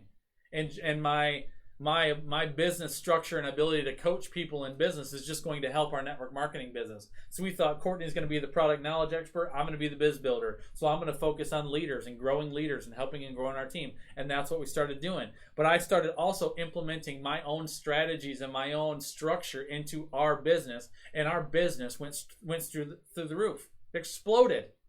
And we're like, geez, look at what this simple stuff that we did in our business and how it helped us grow. And so we started sharing it with people, and we started having some peers and some friends around be like, that's crazy. Can you do that for me? Like, yeah, I can do it for you. This is what I'll charge. So I charged them. I started doing logos. I started doing social media strategies. Started helping people with marketing and creating structure for their businesses. And then they experienced the same results. And I'm like, I think I have a thing here. Like, what is this? I'll just call it Justin Kaplan Pro. I'm the pro aspect of our... You got our network marketers that love the product, and then we network marketers that need the pro. I'll be the pro. I'll be the pro in our network marketing business. That's how Justin Kaplan Pro came about. I didn't even know what to call myself, so I just said I'm Justin Kaplan Pro. I'm the pro. And now here we are. It's been 2 years. 2 years. And 2 years ago, I was at the ground floor stages of not having a clue of what the heck we were doing, but we took it one day at a time. One step at a time. Now today I serve clients all over the world. I have speaking engagements. I have incredible client relationships. And I have God that just blows my mind every day. Blows my mind every day with what he's doing in my world. To God be the glory, guys. But I'm telling you, the reason why I share all this stuff with you is there's a lot of stuff you can learn about me. Never, ever give up, okay? First of all. Second of all, don't ever let somebody tell you can't do something. Don't ever let somebody project their insecurity, their negativity on you. Don't ever let somebody make you feel insecure about your dream. Don't ever let somebody try to put you in their box, all right? Press forward, press on. And if there's if there's only one thing that you can get out of this 3-hour broadcast, all right, one thing that you can learn from me is that your mind is crucial. Your mindset is crucial. There are a number of times in my life where I could have just saddled up and just forget it. I can't do this anymore. I'm just going to go and just get a job somewhere and just settle. But every single time, every single situation I've been through, I have challenged myself to find the good in it, to find the opportunity in it, to see what the next step is. Guys, when you focus on opportunities, when you focus on possibilities, you'll have more opportunities. You focus on your problems, you have more problems. All right? Where's your focus? You're not stuck. Nobody's stuck. I don't care. If I can go through what I went through and survive and see where I'm at. I've been doing this for 2 years. Self-employed business owner for 2 years, and I've exploded into an incredibly powerful and profitable business in 2 years by just helping people. That's what I do. I help people every day. Serve people every day. You got to find your lane. You got to find your niche, and you got to find your structure. But it's possible. Whatever that dream is, man, you can do it. All right? You can do it. I'm going to leave you with that today, guys, because I am wore out. It's emotionally exhausting telling that story. But was that good for you? I'm so proud. I'm so glad that so many guys stayed in for this thing. I know that was long. I feel bad for my VIP Scope Train crew, but I don't know if any of them went live. Hopefully they did, because I know they had content prepared for you today. But thank you so much, guys, for hanging with me. Hopefully that was encouragement to you, and if nothing else, hopefully you just learn a little bit more about me and who it is that's your mentor, that's your coach, that's your friend, and who JC Pro is, and why I do what I do, guys. When I walked off the parking lot that day, my pleasure, Sherry. All right. When I walked off that parking lot today, that was when my why was established. And I established the why for being in business. And I said, never again will I allow a corporation to control my ability to be active and engaged in my children's lives and control my ability to take care of my family. And so no matter how, and I've been through the gamut with JC Pro, right? We've struggled. We've been through stuff that sucks. But no matter how hard it gets and no matter what I go through, there is no level of adversity I'll face that'll ever have me sacrifice my children and go back to a corporate environment, right? There's no level of struggle, of pain, of work that I'll ever face that'll ever have me sacrifice and say, you know what, I'm giving up. I'm going to go back to the corporate business and I'm going to let them own me for the rest of my life. Wrong. I'm a child of the King, and He's designed me for more than this. There's such a time as this, and He has a plan for me. And I know the Lord says, I have a plan for you, declares the Lord, a plan to prosper you and not to harm you, to give you hope and give you a future. And if you don't find yourself in that position yet, it's there and it's waiting for you. But I guarantee you, it takes action on your part. You can't just sit back and wait for your opportunity to come walking up in front of you. You have to take the step that God puts in front of you. Take that step, He'll show you the next one. Take that step, He'll show you the next one. And keep moving, okay? Keep moving. You guys are awesome. Love you to death, all right? Reach out to me on my website, guys. If anybody of you guys don't know who I am, connect with me on JustinCappenPro.com, all right? I'd love to help you. I'd love to reach out to you. If you guys need anything from me, I'm a business coach. I'm a branding strategist. I build businesses. That's what I do. That's my expertise. I grab a hold of that passion, I yank it up outside of you, and I bring it to life. That's what I do, right? If any of you guys have that, right? You're ready to build that. I want to hear from you. I want to talk to you. I'd love to help you in any way that I can, all right? Hit me up on my website. You can also email me right down here at JustinCappenPro.com, all right? Thank you, Allison. I appreciate you. Thank you, all you guys. I'm going to capture my screenshot, and we're going to get out of here, all right? Have a beautiful day. Thank you, Vanessa. I appreciate you. Thank you for all my crew. I see your faces down there for hanging out with me today. It's been a blessing. Love you all to death. Have a beautiful day, and I'll see you guys around the web, all right? Take care, and God bless.